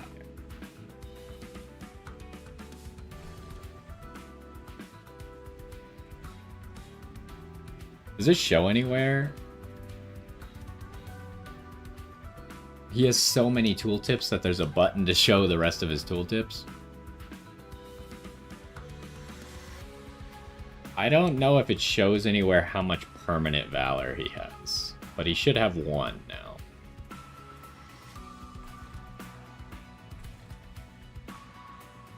I could also play Snotty Whelp up here, and I think that would make this guy die.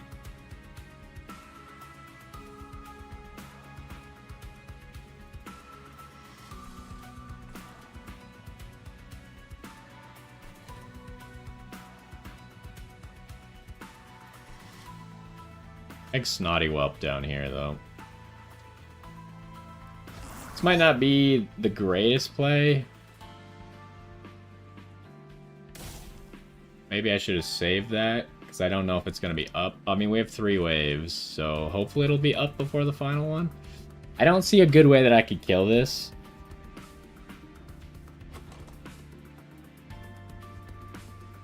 Because I'd need that again. So I think it's just not going to happen. I think we're just going to set up our floor 1 to be really good. And even if all these guys make it through to the pyre, they're not going to do that much damage.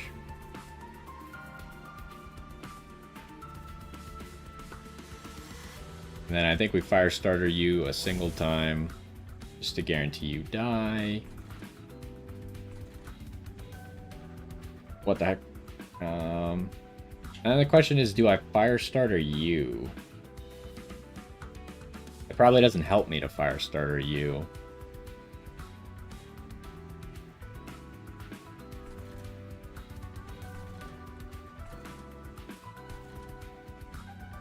Be better off just fire startering you.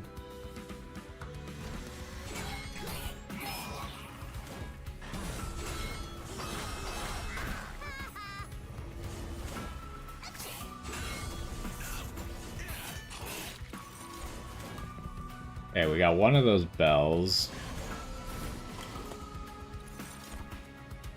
Oh, what is this? Melee weakness 2. That's big damage. Wait, we got another wind blade? Why? I didn't have 2 of them, did I?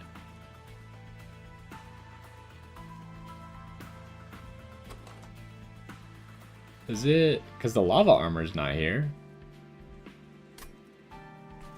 Where'd I get the second wind blade from? So let's read how this. If the card remains in hand at the end of the turn, once played, this card is removed from your deck for the rest of the run. Yep. Okay. And we don't have that much stuff that we can even play. I guess we could play Dante some. We could play him in the middle. This is going to wipe that whole floor, so that's fine. That guy's going to make it, and he's going to get 2 hits on the pyre.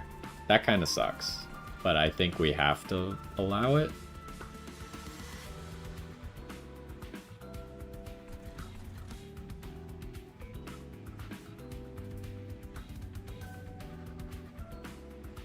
I could demonize him, which is going to make him take This guy's got to kill that guy, so he'll take the 44 times 3.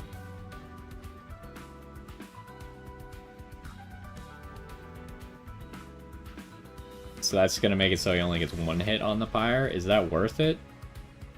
Probably not.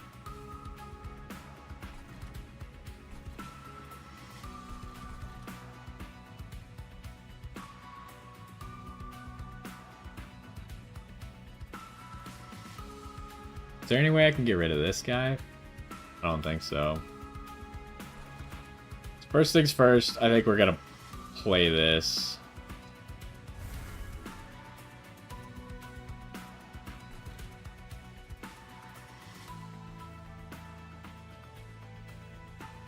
Is this a spell or no? It's not, right? Okay. So I could play this Wind Blade here.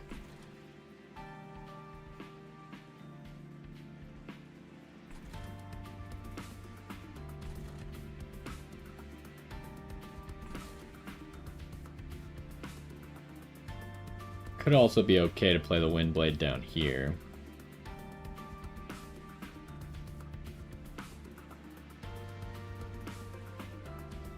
Do I even need the Wind Blade? We only have 2 waves. Probably not worth it, actually. I'd rather just play Just Cause and Demonize, maybe? But Demonize is going to get us to Sap, so we're actually only going to do 42 times 3. This guy still should die because he has 14 Pyrogel.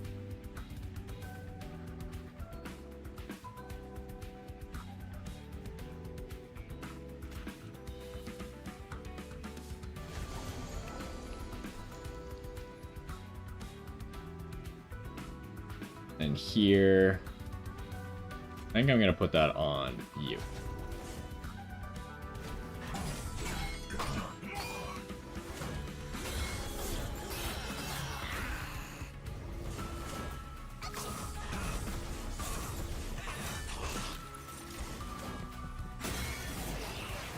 Yeah, he only got 1 hit. It's better than nothing. So we probably shouldn't play spells in this column. They're both gonna die. We're not gonna lose any health, so I'm not concerned. Make sure we play this. What is this? Apply 10 Valor.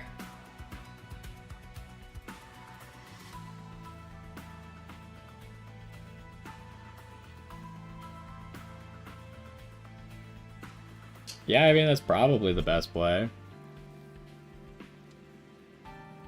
Since we don't have anything to cast Firestarter on.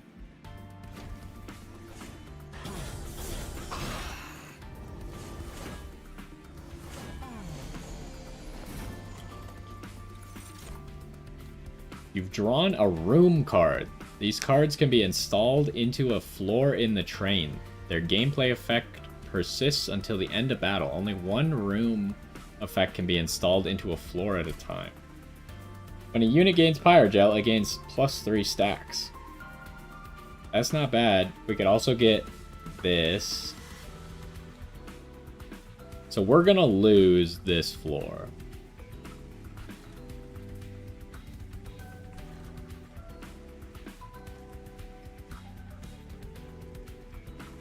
So what I'm thinking is I'm going to play Health Furnace, I'm going to Firestarter, probably just on that guy, and then I'm going to Golden Touch one of these guys.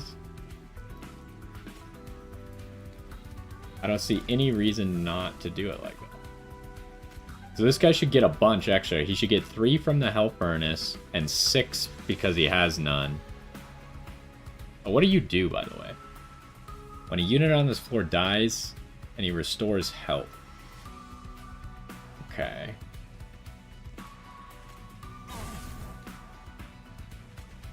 And then let's get rid of one of you.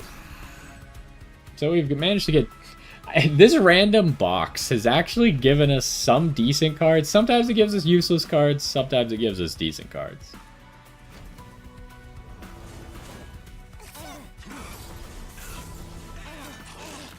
Oh, he's going to have so much Pyrogel because he's getting +3. I forgot about the lava armor.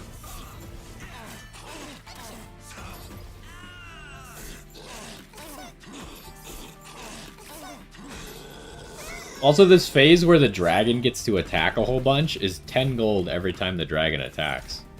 Which is pretty nice. What the heck is this? It's a twin blade. You lose... Why does it give you -1 strike, but it gives you +6? What does that mean?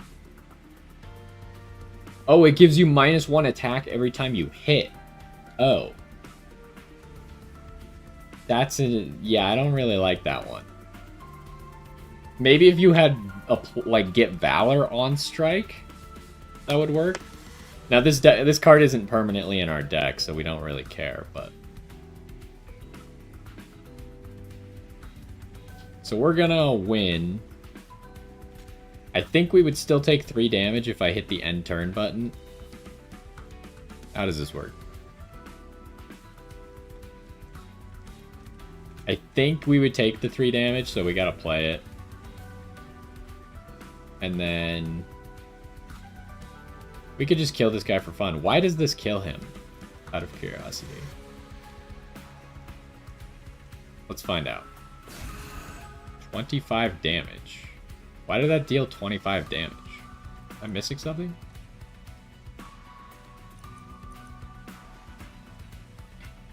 How does Pyrogel work? It should just be for the specific unit. Why did that guy take 25 damage?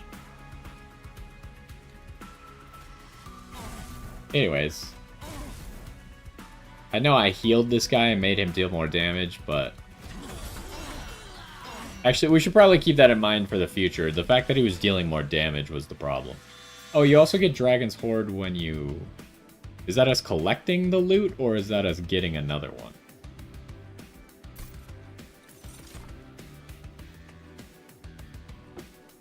Okay, we could actually get a Demonize. Liquid Courage. Apply 20 armor and 5 valor. It's not bad.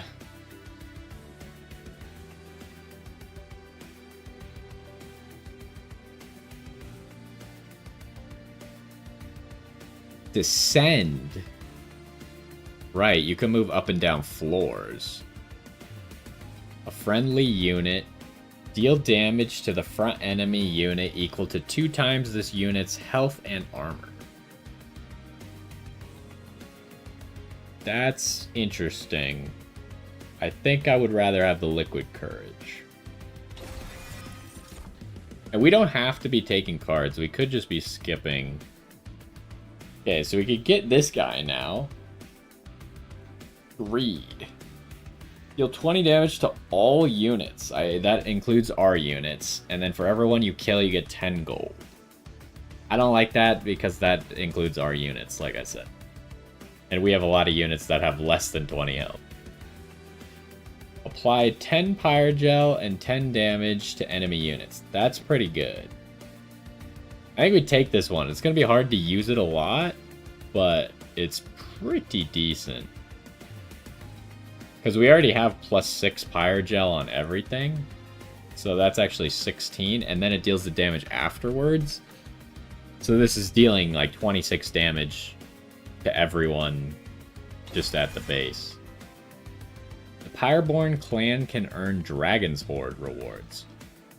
Rewards grow as you collect more. You can loot it now or save it for later. You can collect... oh, okay, so the more you have...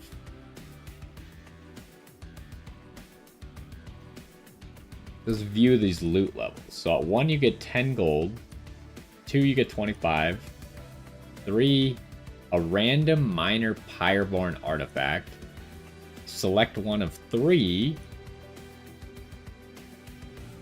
What is this? A random artifact and a minor Pyreborn artifact. So we can only get to 8 right now. Oh, it does show us if we could get to 9.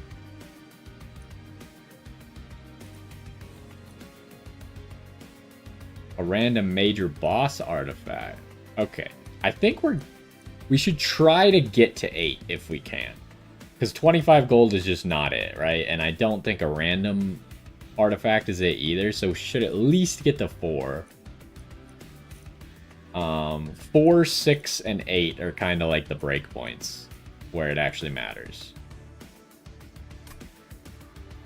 So let us save it.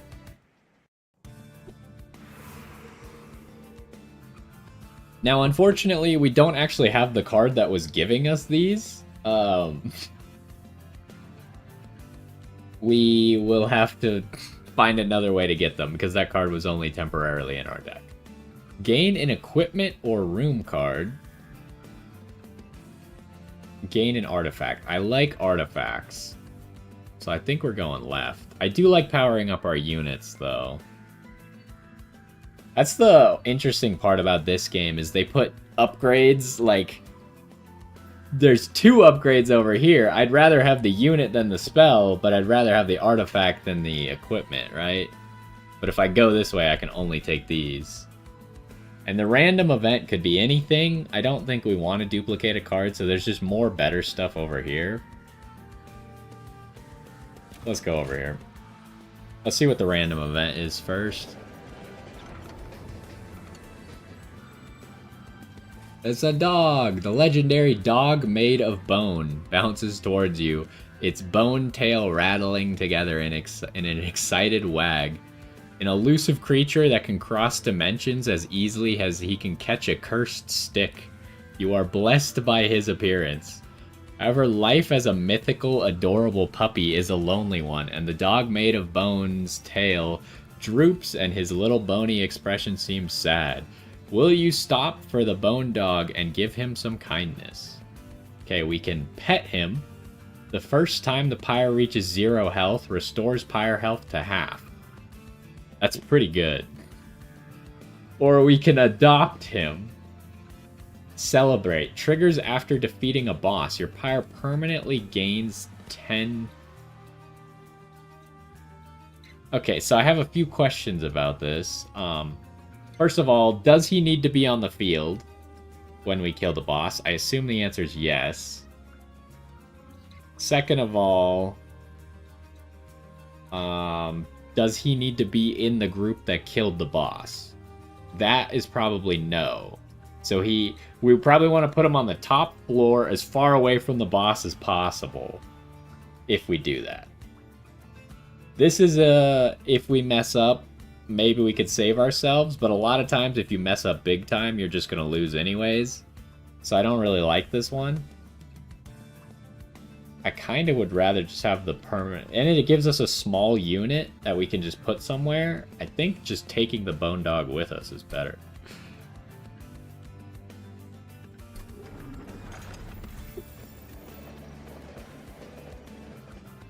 Okay, we should probably see what the artifacts are before we grab an upgrade.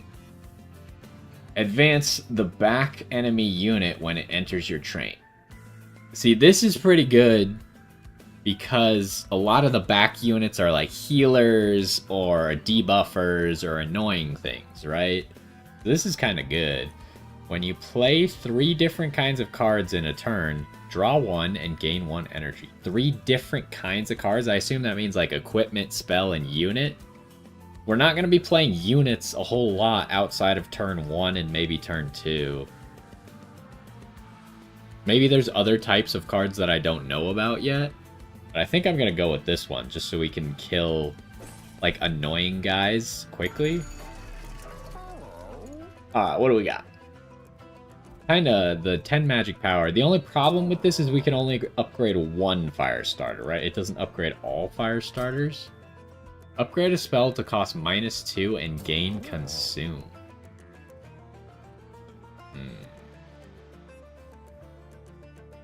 The only one that even matters is like this one, and I kind of would rather just draw Dragon's Breath more than once.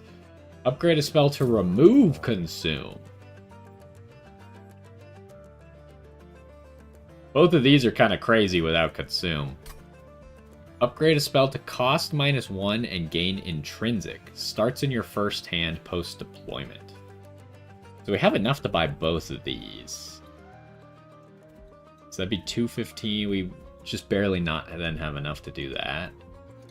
Intrinsic. What would I really want intrinsic?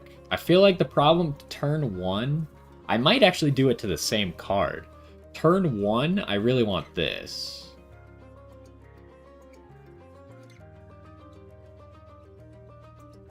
Because a lot of times we don't have, like, in the deployment phase, we usually don't fill up every single slot. So a lot of times I want this card right away. The question is, do I remove consume from it? How many times are we really realistically going to play this card? Probably only once, maybe twice, right? So removing consume is probably better on either of these two. I feel like this one I never want to play it just because I'm like, well, once I've wasted it, then there's like I never have it at the right time. But if I could play this early and then get it back again, well, this is also good. Okay, so I think for sure we give intrinsic to this.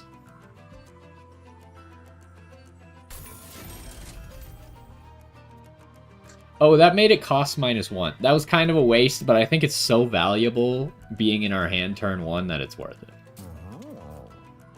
I should have taken that into account, but it's okay. I think it's this. Remove consume from that thing.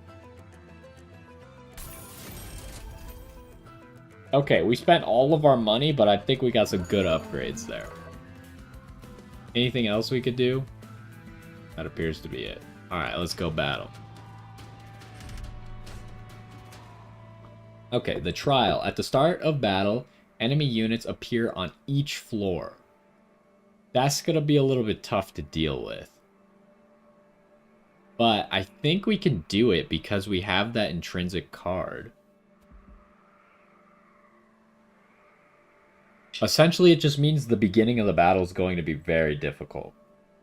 I think we can pull it off. And we have no money right now, so 150 gold is actually worth a lot. Let's try it. As long as we don't lose, I think we're okay.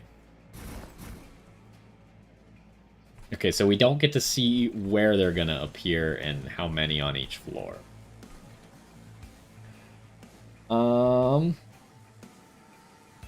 Firebrand down here is probably a good play. This steward up here. Bell right here.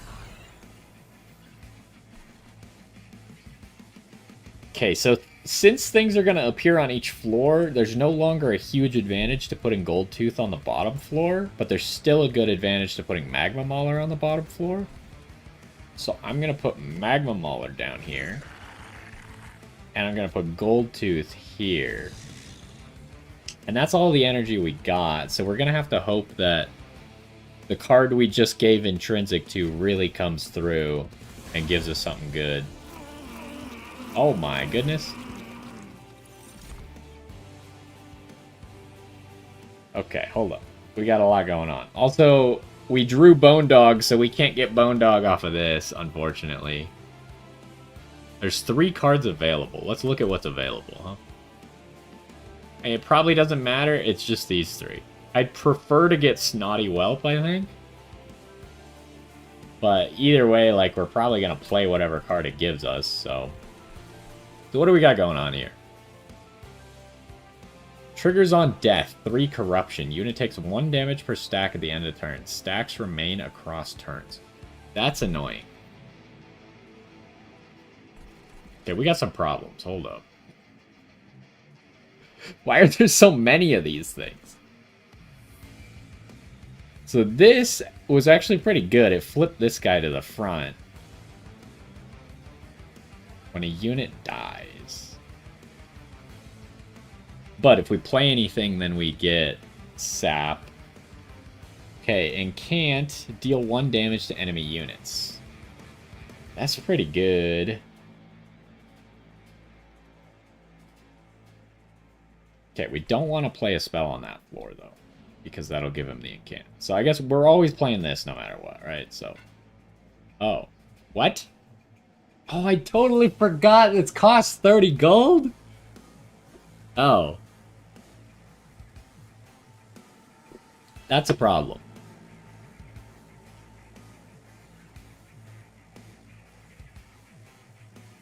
Yeah. So how do we make you live? is the question. We can't let Fel die turn 1. That would be really stupid. These guys, if they make it up here, I don't know if that effect is going to work. I assume it's going to work on the Pyre, huh?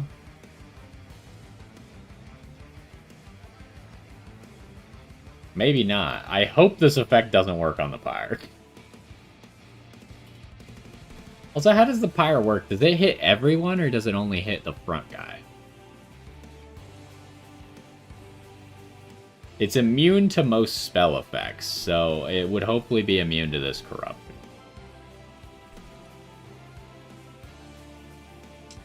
Alright, where's Bone Dog going?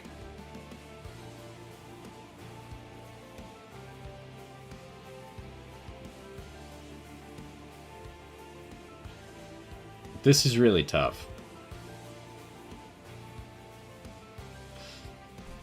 Oh, no. Because Fel is going to die. But if I Dragon's Breath, he's still taking 15 damage. How does this work? On being hit. This doesn't count as a hit, right? This is just damage.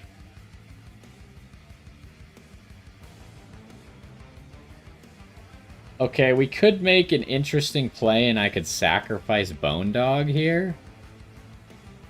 Or I could sacrifice Dante, put him in front of Fel. And keep Bone Dog so we can get that permanent health at the end of this. This is tough. I really didn't think that this would be what we got. I thought they'd be slightly more manageable than whatever the heck this garbage is. I think we gotta sacrifice Dante turn 1. But he costs so much mana is the problem. Then I can't play Dragon's Breath. Alright, Dante, get in there. Okay, so Dante's gonna die. It's whatever. We'll get him back next fight. Bone Dog, you surely don't want to be on the bottom floor, because the bottom floor is probably going to give at some point. Bone Dog costs nothing.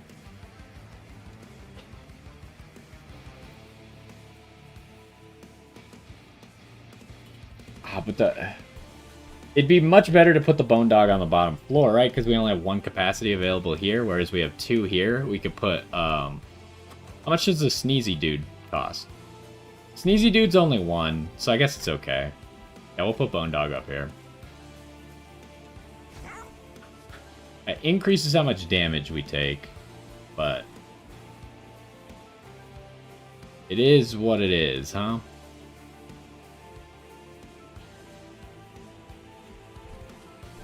So am I playing Just Cause somewhere? I have 2 mana. I could just play this right now.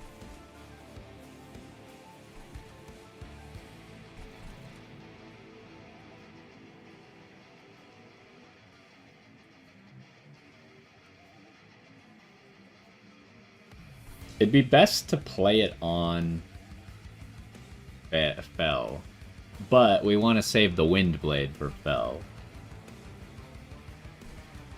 Because he already has 5 permanent Valor, and if we could get more of that, that'd be great. So, I feel like I could either play just... Like, the problem is I could either play Just Cause or I could play this, right? But if I play this, I'm not using all of our mana. I feel like this just needs to be on someone.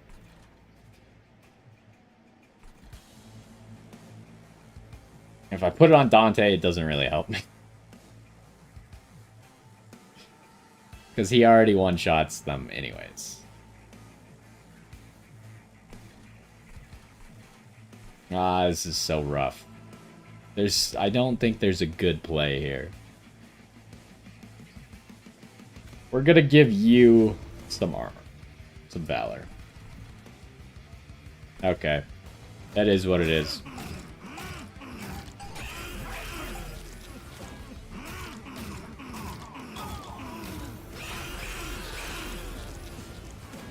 Oh, all the stacks still went to Fel. I may have messed this up very badly. Okay, it does hit everyone at once.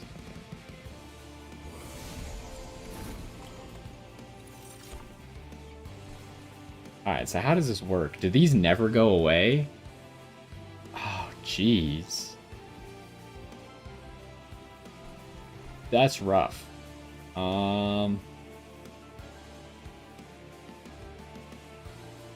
If I play any spells here, we get incant.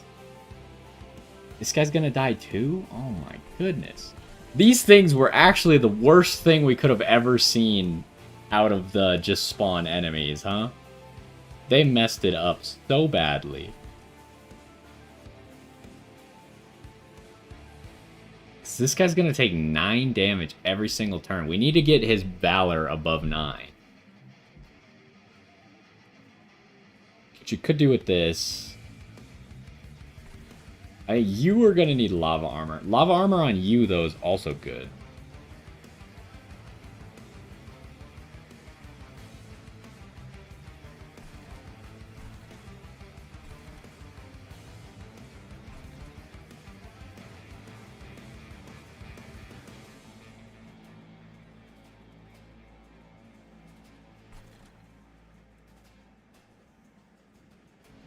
If I play Liquid Courage, we get sapped.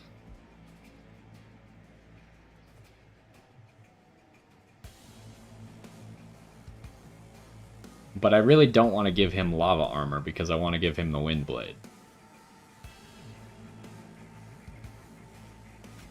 Oh, let's do it, I guess.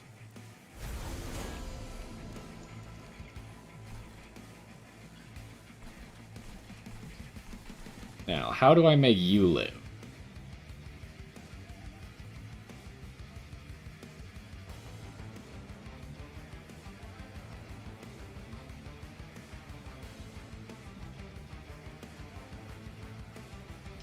The only way to make him live is to, like, give him a Lava Armor, right?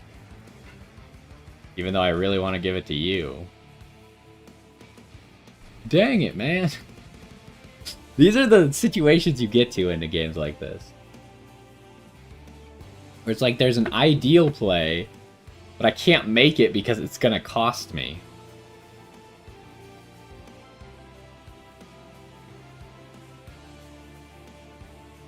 If I just play Selfless Sacrifice, does he live?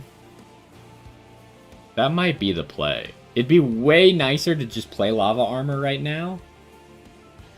But I think if I play Selfless Sacrifice, he lives.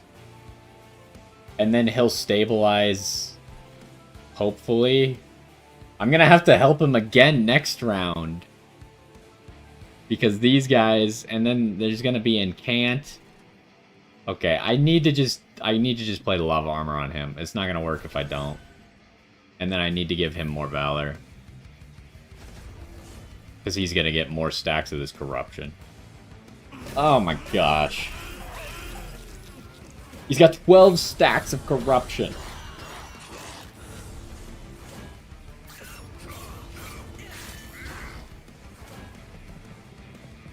Oh my gosh, okay. Oh hey, it did pull this Collector to the front. Which is good and bad. Now the Collector is blocking hits for these guys. You're still not gonna live. Are you kidding me? What the heck is this card? Apply damage shield 2 to friendly units. I mean, that's pretty cool, but we got problems. Okay, everything... These 2 floors are mostly fine. That guy's gonna live, and we're not gonna do much damage to this floor, but it's probably okay. So we can play Snotty Whelp. We gotta remember this guy has Incant.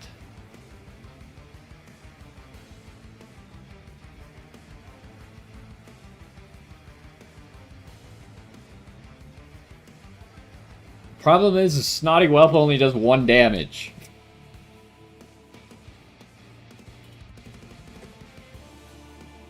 So it's not even gonna kill the Collector. I can't believe that's actually the fact that the collector got pulled to the front is biting me in the butt now. I think the pyre is going to take some damage. Luckily, these guys don't hit that hard. Although, if we kill the collector, this guy's going to get 1 extra attack, which sucks. We pretty much have to do this, huh? And he's still taking 12 damage per turn. I need to give him more Valor, otherwise he's gonna die. Just passively. Why does this card cost 3? We just randomly got it from this large mystery box. Oh my gosh. Okay, what else could I possibly do? I mean, I guess maybe we don't care about the sap that much because we got bigger problems right now. Is there any way I could kill you? If I could kill you with fire starters, that would maybe make this guy live? Okay, 1 fire starter's gonna do 15 damage. Then the next one will do 17 damage. That's 32 damage. That works, but we take 2 sap off of, or we take 4 sap, right? Yeah.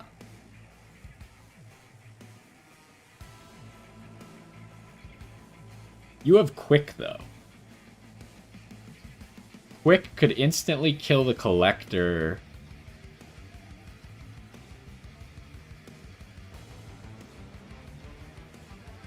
I think we gotta do this. And then we just gotta eat the damage. Because I need the Steward to survive. It's the only way. Okay. We got the 75 gold. Oh, we did kill that guy. So only that guy's gonna make it. And he's only gonna deal like 2 damage to the pyre.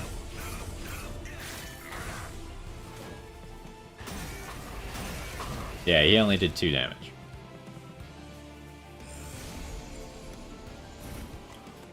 Oh boy. This whole pulling people to the front has only worked out like once. Every other time it has not worked out. Okay. What is this? It keeps making cards that are like incredibly expensive, and I don't know what they do. Apply 2 Valor and damage shield to friendly units. We really need to play the Windblade on this guy this turn. This guy's dead. Oh, but Steward's dying as well. Can you go 1 turn without dying, please, sir? What about down here? How's it looking down here? Not ideal, but okay. Could be worse.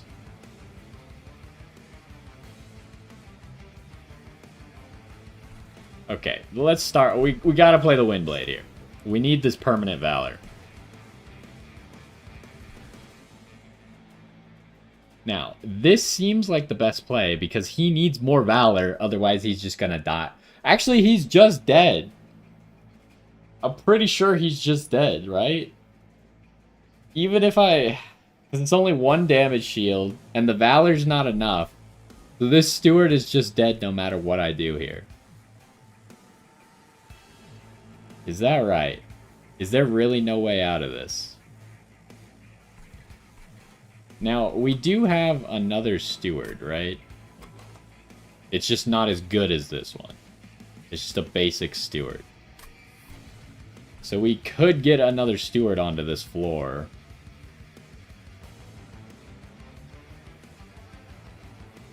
Okay, what are the other options? If I Firestarter, does 15 damage.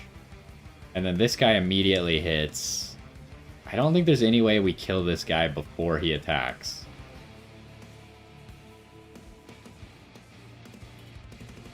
The corruption never goes away. That's ridiculous.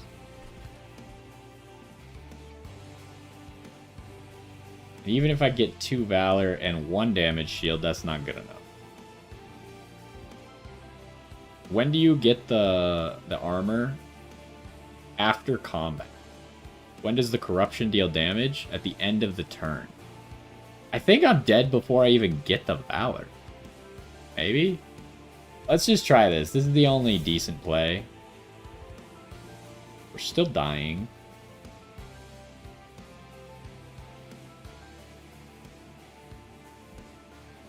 I think we just gotta let that guy go, unfortunately. I don't have a good solution for you.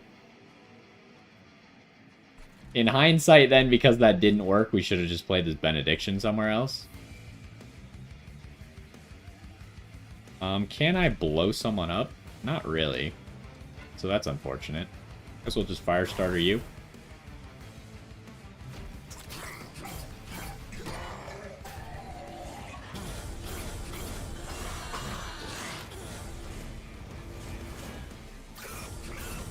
Okay, now the real question is can we draw a unit to protect the Bone Dog here? Oh wait, I guess the Bone Dog's gonna live. Because he has the damage shield. So he'll live. Also, what the heck? That's stupid Dante's Candle. Consume. Advance. Transfer all Valor on the floor to this unit. That's kind of crazy. Does that actually help anywhere? Not really. I mean, we can maybe help Fel. But he seems like he's fine. How much damage are you going to do to the Pyre? You're going to do tons of damage to the Pyre. That's a problem.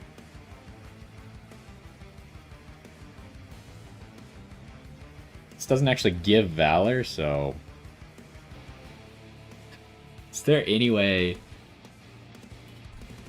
If we do... So right now, he's going to get... Because he attacks twice, so he's going to do 20 damage to the Pyre. Oh my goodness.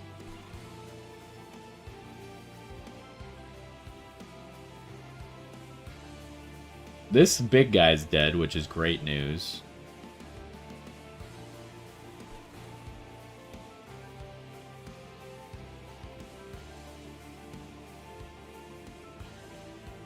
We just don't have a lot of options, huh? We drew a really bad hand. Can't believe this guy's still alive. He just has 30 Valor. Okay, well... Let's do that. We're trying to get it so this guy only hits the Pyre once. But I don't think that's enough, even if I do that. We need to get... I don't know if the Pyre applies Pyre Gel or not. I assume it does. So we could add 10 damage to the Pyre, say it does 75.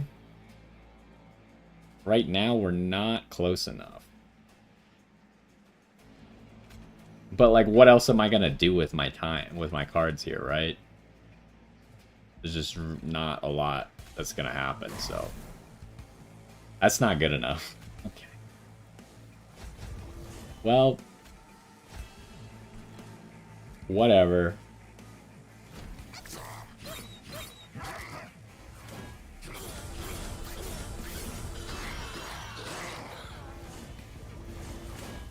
We really need... Okay, we do now know that the Pyre applies Pyre Gel. Good to know. Okay, it pulled the boss to the front, which is actually kind of okay. Friendly units gain Valor 7 on Slay. Wow, we are getting owned here. What the heck? And he has Incant, which is even worse. But I guess it doesn't matter that much because you have 45 strength. Okay, how's this going? We don't want Bone Dog to die.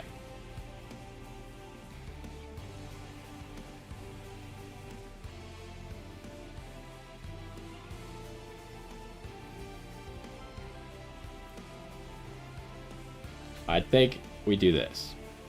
Well. And then... This floor seems like it's doomed.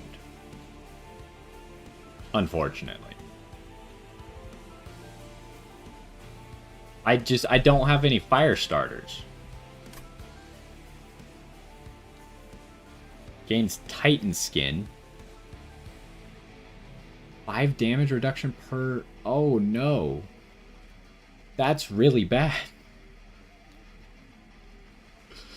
Oh, no.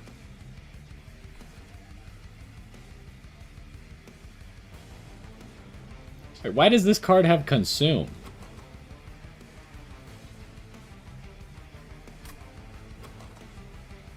Because we have 2 of them? Where did the second one come from? It must have come from the large mystery box, but... Anyways, I guess do this. Because we're gonna kill both of those guys. And then... What's the play?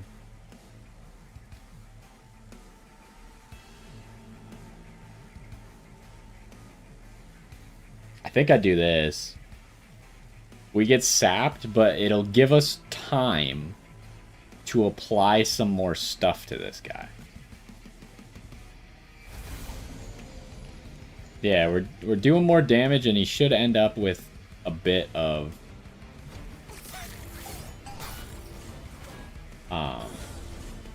tire gel on him.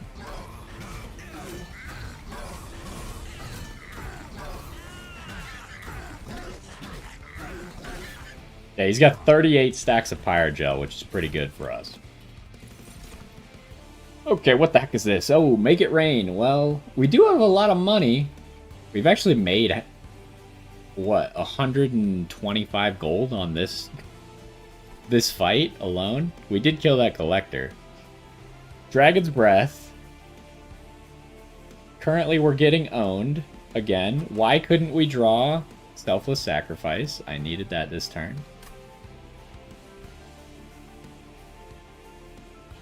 So the question, am I just like spamming fire starters? That's probably the best use of my time, right? Because each of them is doing like 40 damage. And then we just hope we win on the top floor.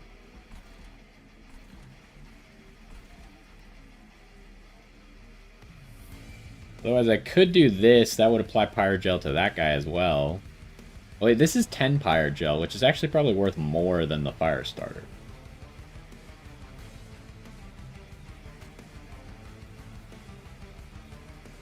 Well, let's do it. It's going to sap us a little bit, but what else do we got going for us right now?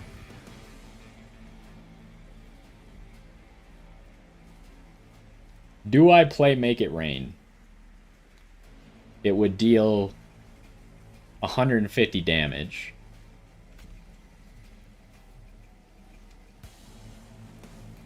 Although I can't control who it's going to hit.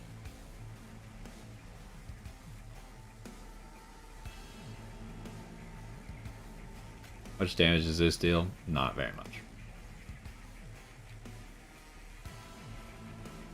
Am I losing damage by playing this fire starter? Well, technically I gain 2 damage on hit, and I lose 2 damage from each of these guys, so it's got to be a plus. Okay. Oh, he has a lot of Titan skin as well. I could play this. Now it's too late. I should have played it. If I was going to play it, I should have already played it. The Steward would be unplayable. They're both Stewards, so yeah, it's not playable anyways. Okay, well, let's hope for the best here, shall we?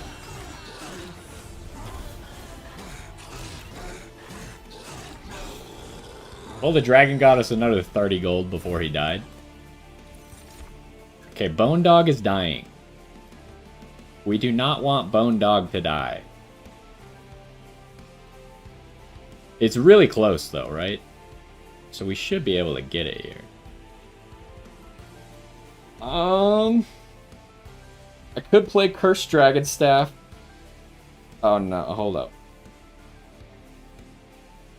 I really want to play this card, right? That's not worth it. I think we just have to do that. We could go Cursed Dragon Staff first, and then it'll pop the Pyre Gels. And then when we play that, I think that's our only play. We're gonna get sapped for a bit. Actually, only once. This is the only spell. Oh, I forgot. We have this ability. This is an ability is not a spell, right? Probably not.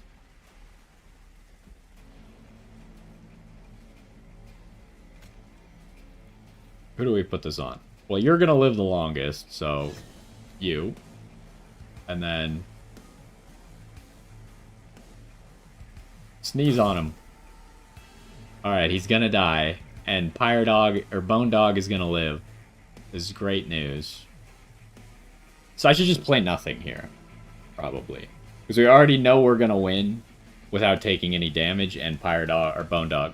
I keep calling him Pyre Dog because he gives health to the Pyre.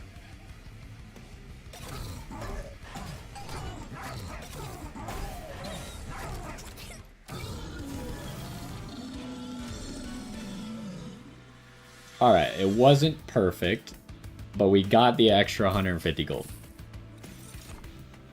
Okay, what do we got? We've already seen this card, we've already seen this card. What is this? Retreat the front enemy unit. What does that mean, retreat? Move to the back of the floor. And then apply melee weakness 1 to everybody. That's pretty good.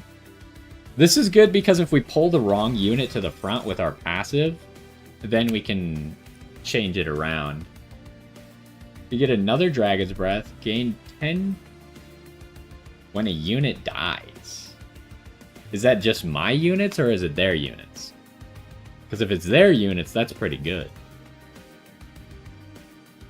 As long as we're on a floor where we know we're going to be picking up kills. Or do I just get another Dragon's Breath? This card's also pretty decent. If we could combine this, like, the permanently should mean it lasts forever, not just for the one battle.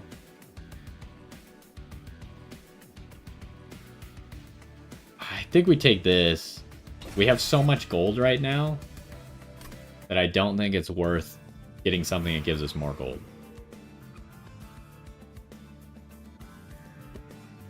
Alright, just a second. Let me get some more water. And then we'll continue.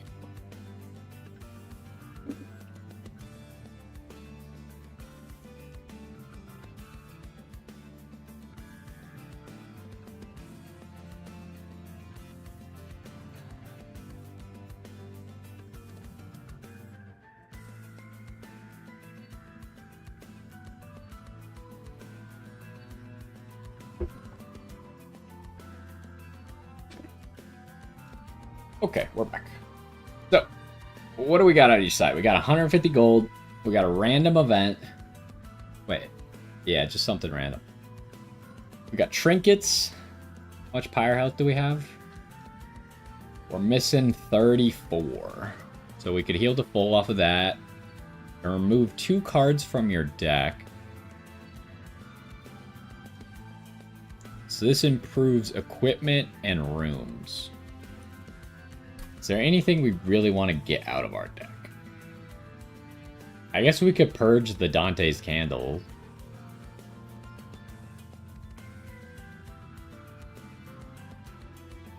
Maybe get rid of one of the Spear Stewards, because they're just kind of clogging up our deck at this point.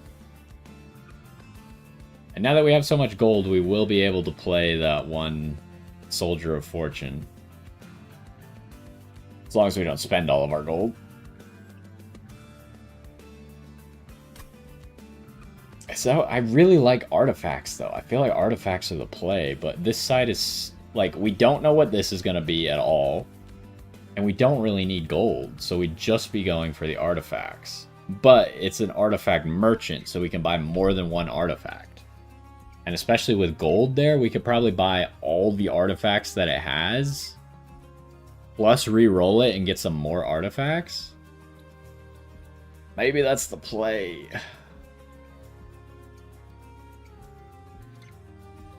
I think it's the play. Let's grab the gold first. Let's do the random event just in case. Maybe shouldn't have grabbed the gold first in case there's like something where you could lose all your gold. Come across the abandoned train yard and watch Hef step out of a rusty train car with a pile of scrap. She inspects her salvage, pulls out a few blueprints. Train could use some tuning up, don't you think? Go ahead and pick a mod you like. Which train room do you want? Okay, second floor. At the start of battle, apply Spell Sanctum on the second floor. Spells cost -1. Okay. Boiler room on the first floor. Gain 1 energy when a unit dies. Okay. Mod the train yourself. You get her hammer. Slay gives you 1 capacity on that floor? Is that forever, or is that just for that one instance? It's kind of tough, right? I don't know how much I like this. Because how often are you going to kill people on the first floor? Second floor spells costing less is pretty good. And this is gonna be pretty easy to trigger, but I don't know if this capacity is permanent or not. I would think that it is. But we don't have that many units anyways. So I think we go this.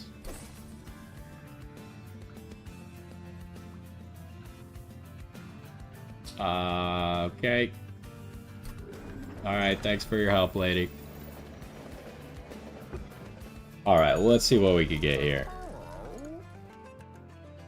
This was the big play we were trying to make, just buying a whole bunch of artifacts here. Additional Ember gained at the start of the deployment phase. So this is only moderately useful, because it would pretty much guarantee that we could play every unit that we need for every floor on turn 1. But then we're not really making use of the Soldier of Fortune. When you draw any non-champion card, its cost is randomized.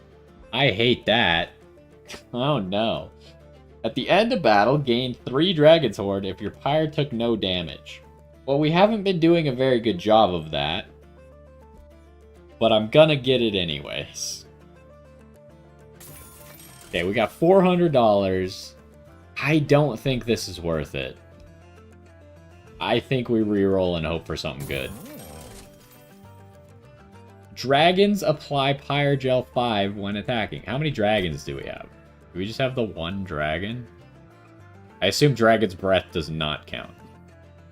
You're not a dragon, right?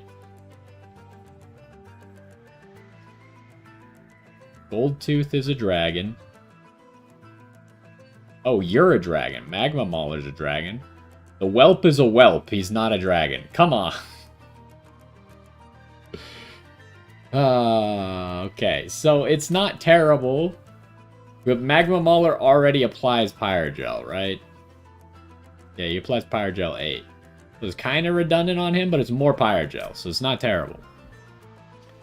Friendly units gain Stealth. Not a target in combat. Decreases on summon. And Slay +3 attack per stack of Stealth. That is not good, right? It's almost never going to do anything unless you have other ways to get Stealth. Because how often are you killing units on turn 1 right after these guys are summoned? Not very often. That seems bad. Friendly units gain Valor 2 at the start of the turn if they are at the front of the room. That's pretty good. I'm tempted to just buy both of these and call it good. It's almost all of our money, which could become problematic, but we need Valor for our tanks. And our 2 dragons. This is going to make it so we can reliably put Goldtooth on the bottom floor. I think that's a good pickup.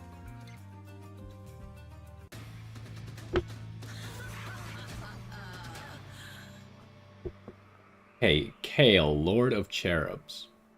Heaven's leader of cherubs has been manipulated by the Titan of Dominion. Now even Heaven's workers are under the Titan's grasp. Grant plus 20 health and 2 spikes to enemy units. That's annoying.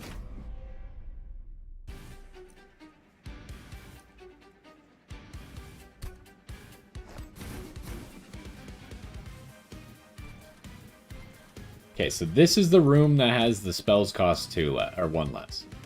Gotta keep that in mind. And now Goldtooth applies Pyrogel. And he's not only gonna apply 5, right? Because he's gonna apply 6 extra. So it's gonna do 11 Pyrogel, which is pretty good. Where is Firebrand? Okay, Firebrand on this floor. And then Goldtooth.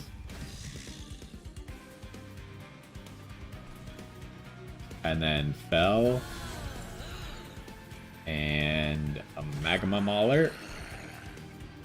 And then Shield Steward up here. Okay.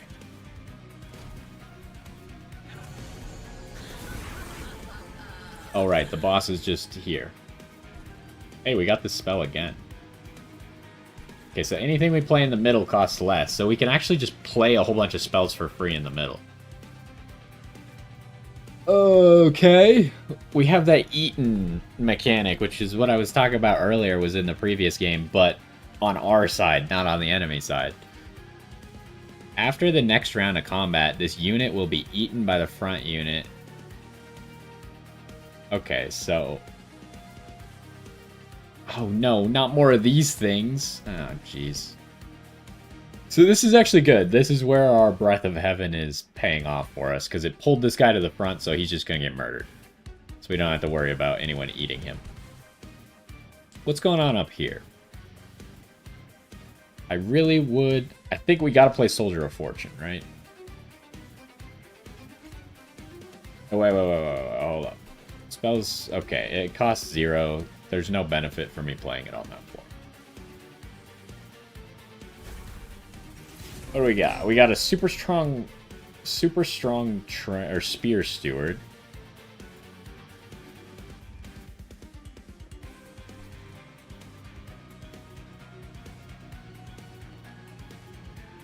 I really wish I could just play this right now for free on the boss or whatever.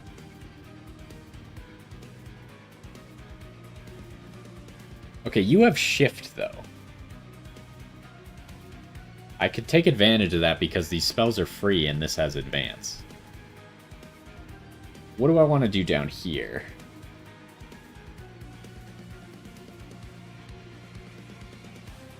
Is this worth it?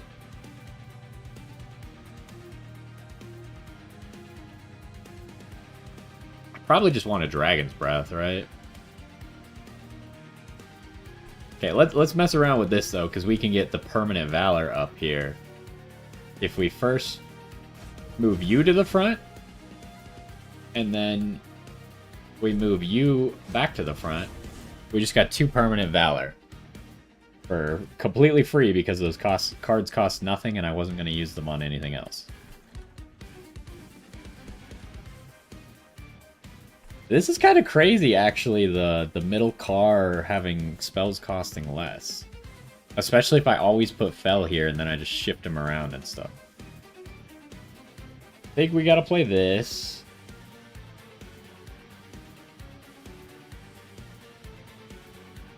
I don't really want to retreat him.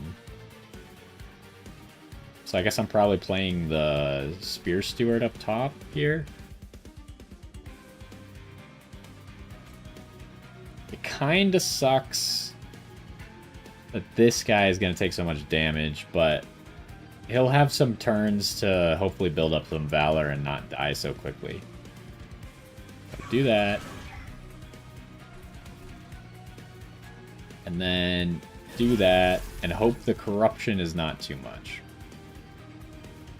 Oh wow, how did that do so much damage? Am I missing something?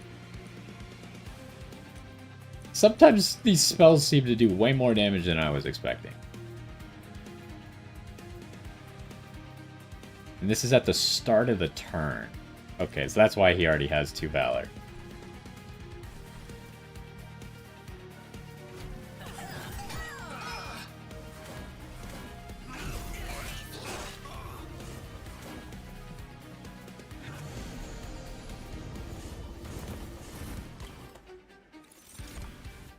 Okay, him going to the bottom is kind of bad. Yeah, because you got problems now. It pulled this guy. We got issues. Okay, lava armor. We probably want to play lava armor. Kinda need to play the Dante's Candle, but I guess if we don't play it, we don't play it. That's how it goes. This hits everyone. I don't even want to play this card.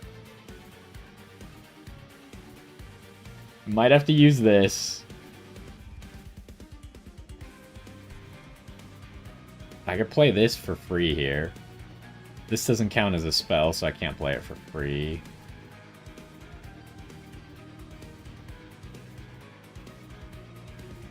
I don't have two of them, so it's kind of bad to just move the Magma Mauler forward. Okay, let's start with the Magma Armor. Or Lava Armor. You're still dying. That's crazy. Okay, what if I give you the Liquid Courage, then? You're gaining 18 health?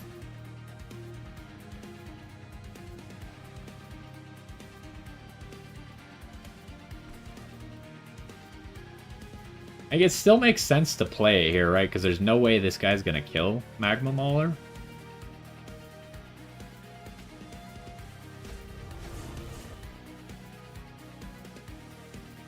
I could still play this for free, so I should probably just play it.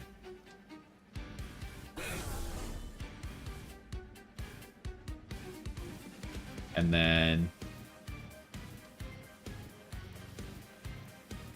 I'll just play this.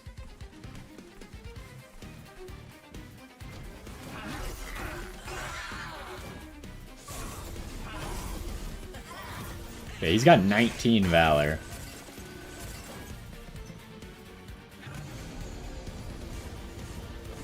Does this guy get eaten now? When does he get eaten?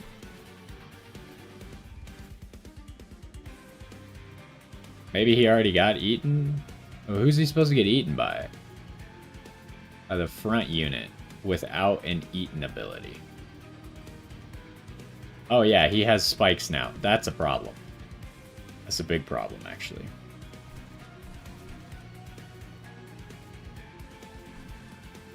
So we want to put the Wind Blade on you. What is this again? Slay gain 1 Dragon Horde. That's pretty good as well.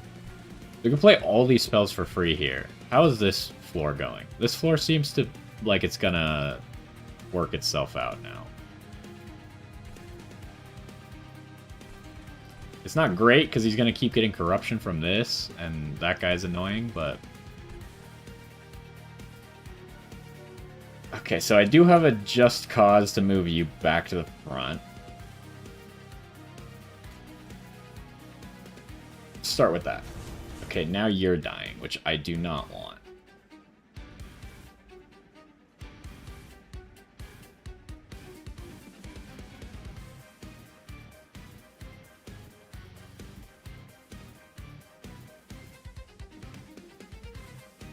Did I mess up here? Is there any way to save you?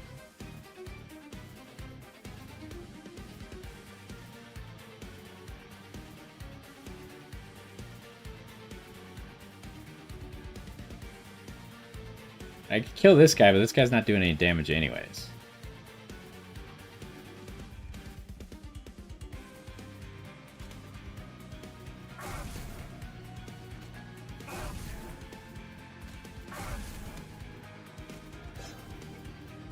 I think I messed up.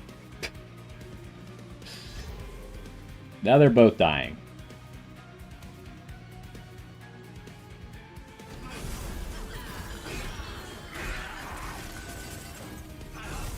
Well, shoot.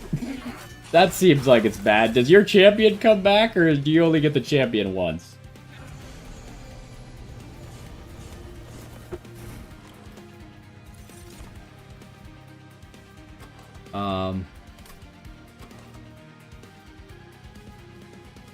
Yeah, I don't think you get the champion back. That seems pretty bad. We got problems now.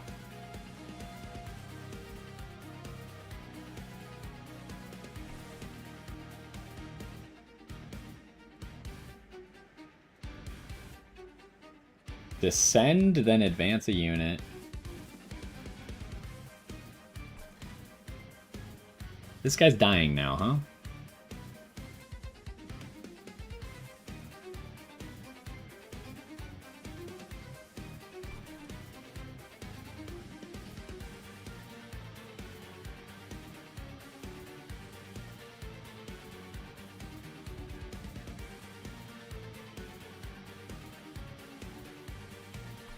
Does this only be played on friendly units? Yes.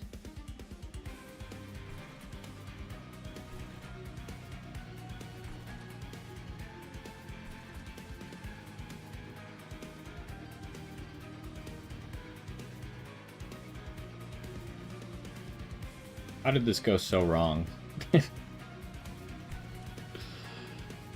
Oh, geez. Okay, so this guy will die if I attack him with anything.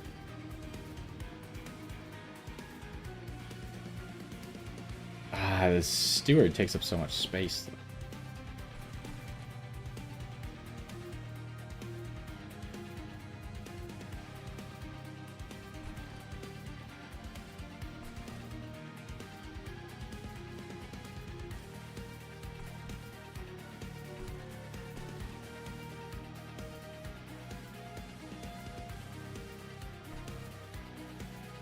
I think we have to do that, but I don't even know if that's enough. Because he's just going to block these two dinky attacks.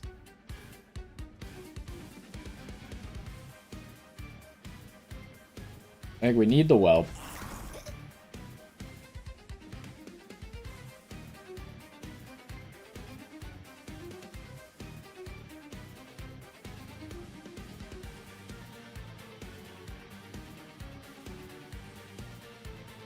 We need to fire that. And I guess we need to kill this guy.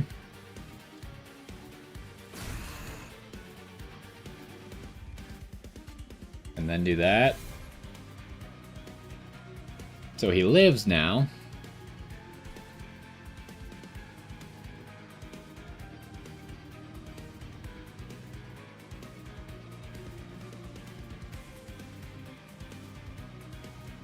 I guess we kill that guy.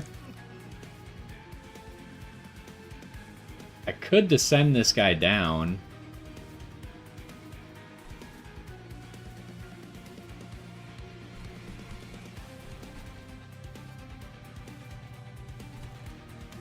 But I think he'll advance to the front then, which is what I don't want.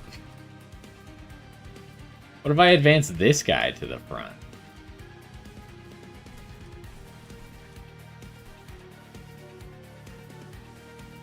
Oh, I can't play it up there. I can only play it here.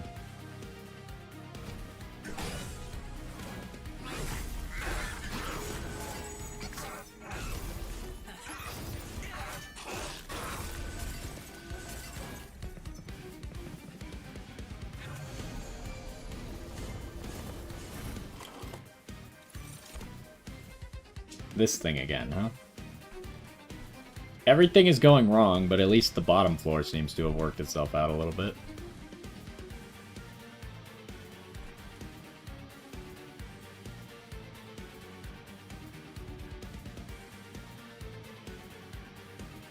If we want to use greed, we could just throw a floor away.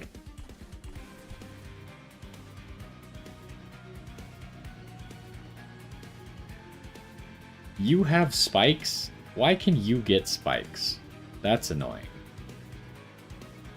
We need to preferably kill that so he doesn't get more spikes.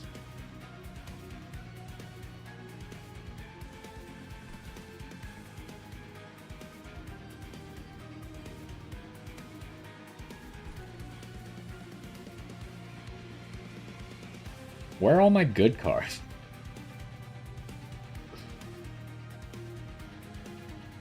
Curse Twin Blade.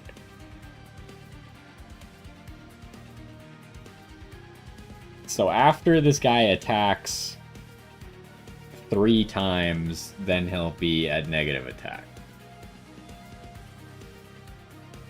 But it's still technically more attack because he's getting to attack twice. And there's 3 waves remaining.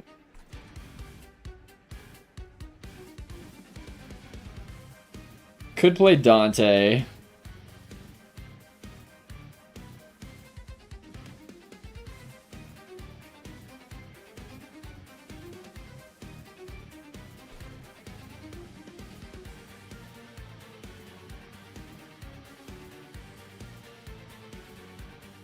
This is so difficult.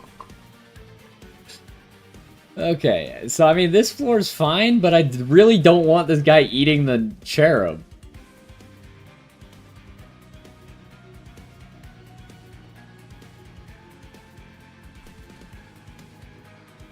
If I play greed, it'll kill my own guy.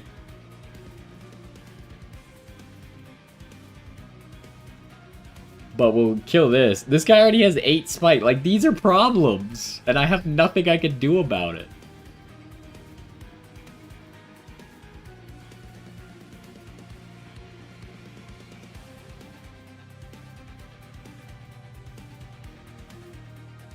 And I don't want this boss getting a whole bunch of spikes, because then he's going to be impossible to kill.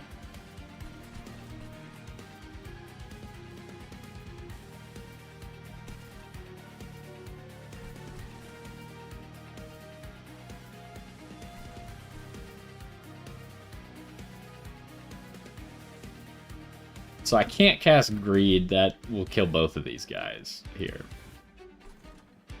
If I cast it here, I mean, this guy's already doomed anyways. But this guy would live.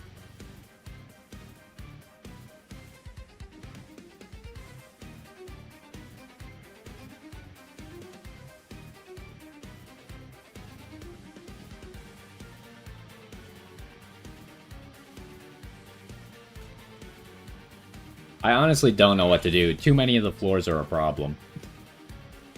So I'm just gonna, I guess, make a play and hope that it works.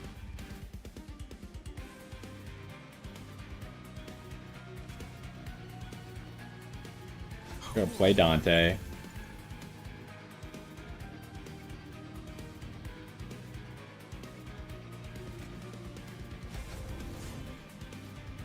He's just dead, like...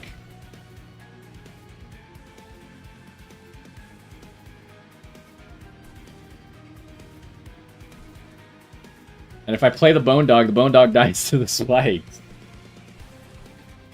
I don't even want to play the Bone Dog. I shouldn't have even played Dante. At least Dante will get to hit him once. Oh my gosh, this is a disaster.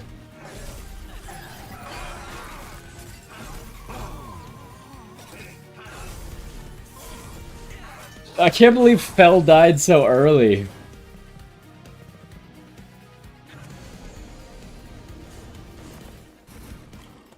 Yeah, this guy's got 8 spikes. Like, how am I ever supposed to win at this point?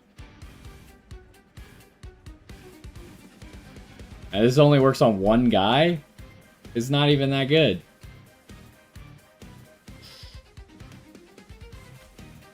Huh.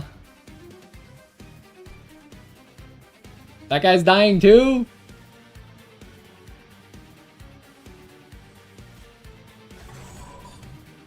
This is all falling apart. We're gonna lose here.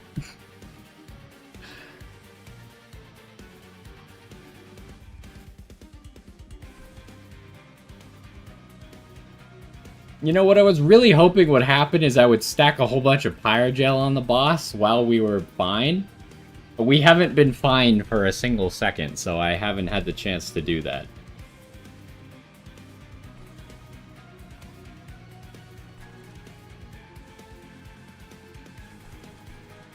I mean, at least you're gonna live. I suppose there's that.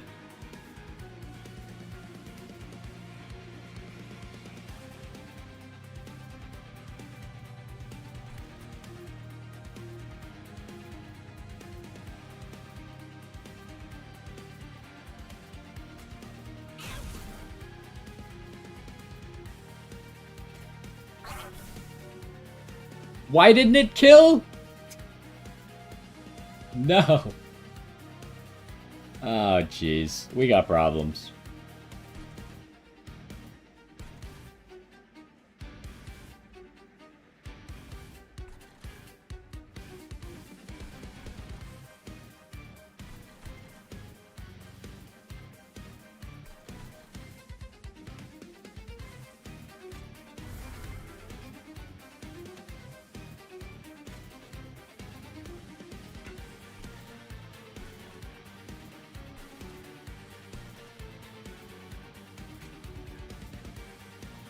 Let's give it to this guy.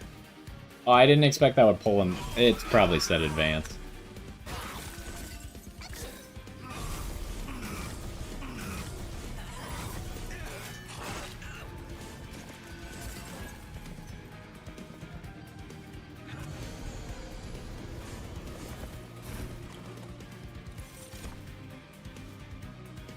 Hey, it gave us a Warbler. Okay, that guy's gonna die, so that's not good.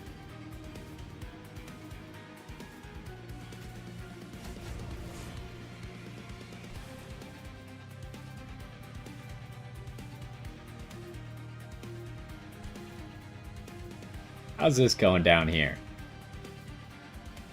You know, that's actually not that bad if we could deal with that guy.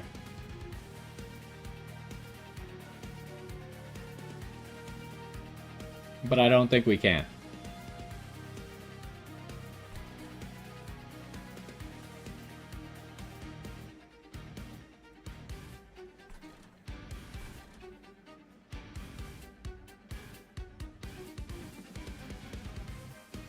Do I just pop one of these random nerds? Or do I try and do some more to the block?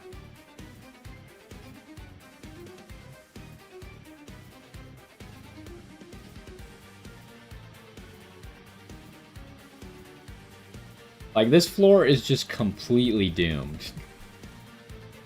I feel like even just putting these things on there is pointless. Well, we're definitely playing the bell.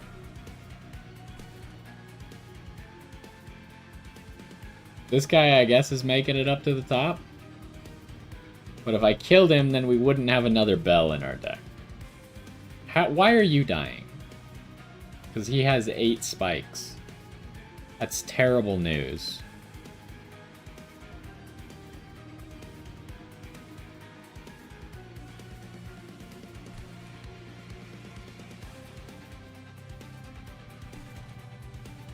The only floor we got going for us is this one. No!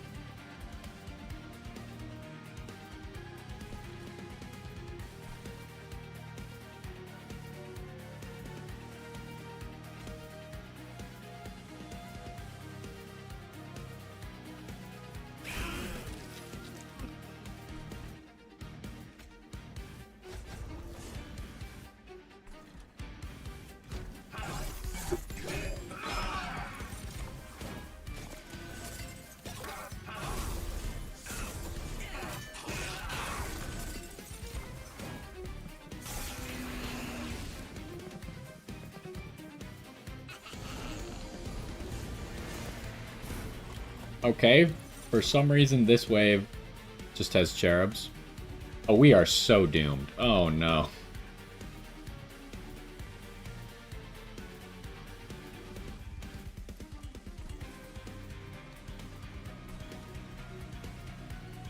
Every floor is a disaster. I think we lose, by the way. I don't think there's anything I can do. I just have to, like, play on this floor and hope that it works. Which I already know it's not gonna work, so... yeah.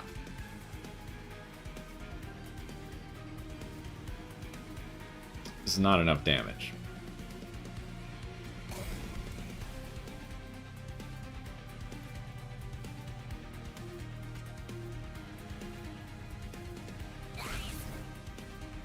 Oh, I think we lose.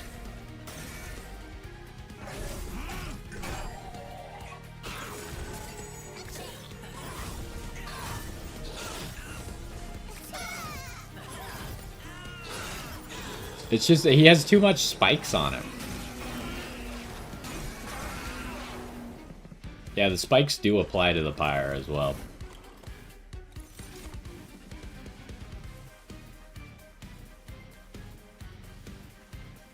Okay, I mean, I don't even have any units to use this with.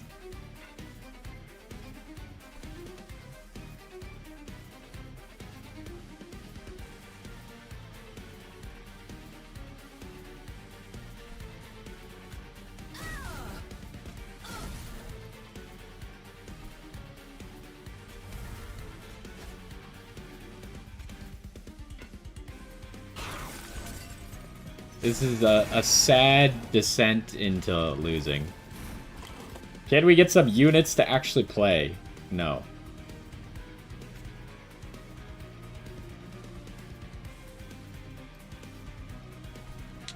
Yeah, I mean, the Pyre can only take 2 hits. That's unfortunate.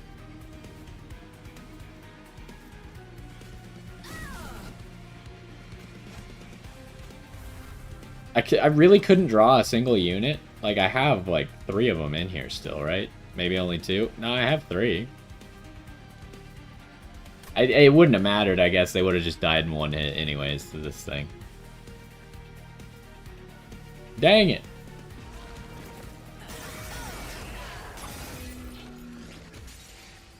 Well, that's how it goes, I guess.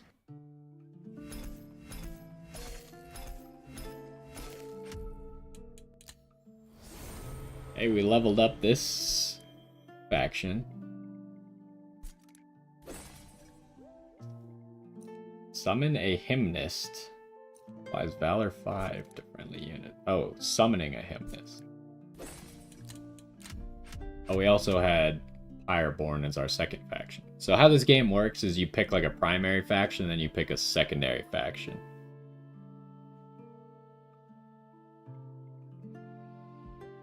Well, so how much do we have in the demo right now? It seems like maybe we just have... Oh, there's some lore, I guess.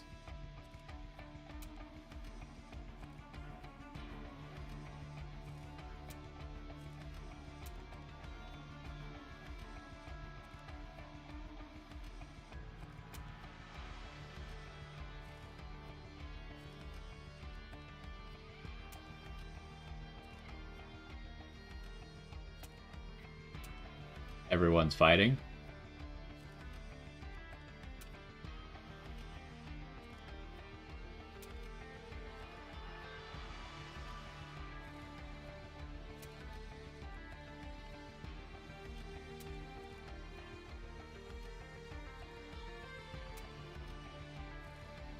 Continue the story of the full game. Unlock new clans, pyre hearts, daily challenges, and a lot more.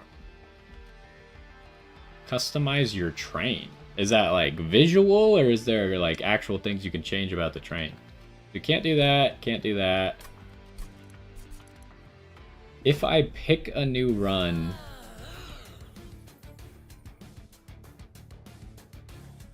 on easy... Okay, this is what I wanted to see. What covenants can we do? We can only do these 2, but we could switch which one we primary have, and whichever one you use as your primary is the one that you get the leader card for. And there's apparently different pyre hearts that you could start with.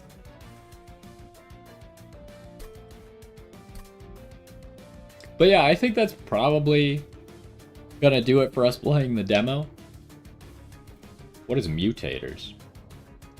Oh, it's locked.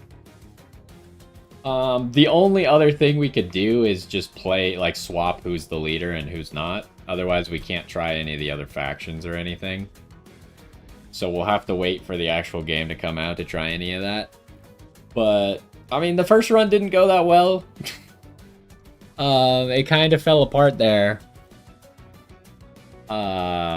Don't know exactly what I should have done differently, but it's just one of those games where you learn as you go, you get stronger, and you develop better strategies to actually beat some of these runs. And it's not an easy game. I remember the first one being pretty difficult.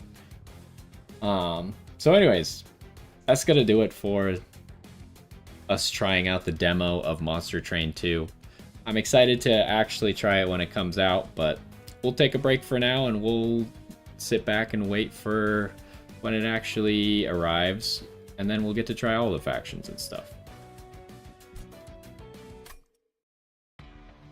Not the greatest first run ever. Would have preferred to win. But anyways, I think that's going to do it for the stream then as well. Just a little fun stream. Probably won't be a video on it. Just gonna be that because we had an extra stream where we were done with Final Fantasy and we can't start Monster Hunter, so a game that I wanted to try anyway, so I decided to stream it. Hopefully you enjoyed. Let me know if there's any other games you're looking forward to, or maybe some demos or something out there to try, and maybe we'll throw it in somewhere as well. Because I've been trying out a few demos on my own, but I thought this one, because this one specifically, I think I tried the demo for the first one live as well. So I thought it would be fun to try the demo for the second one live. It's just a game that I played a long time ago, and I would probably play it again, honestly, but if there's a new one coming out, might as well just play the new one, huh? Anyways, hopefully you enjoyed. That's gonna do it for the stream. And we'll be back next week, I think, with Monster Hunter. Again, it doesn't run perfect, but at least it runs, so we'll see. Assuming that the settings are all the same as the beta test. Anyways,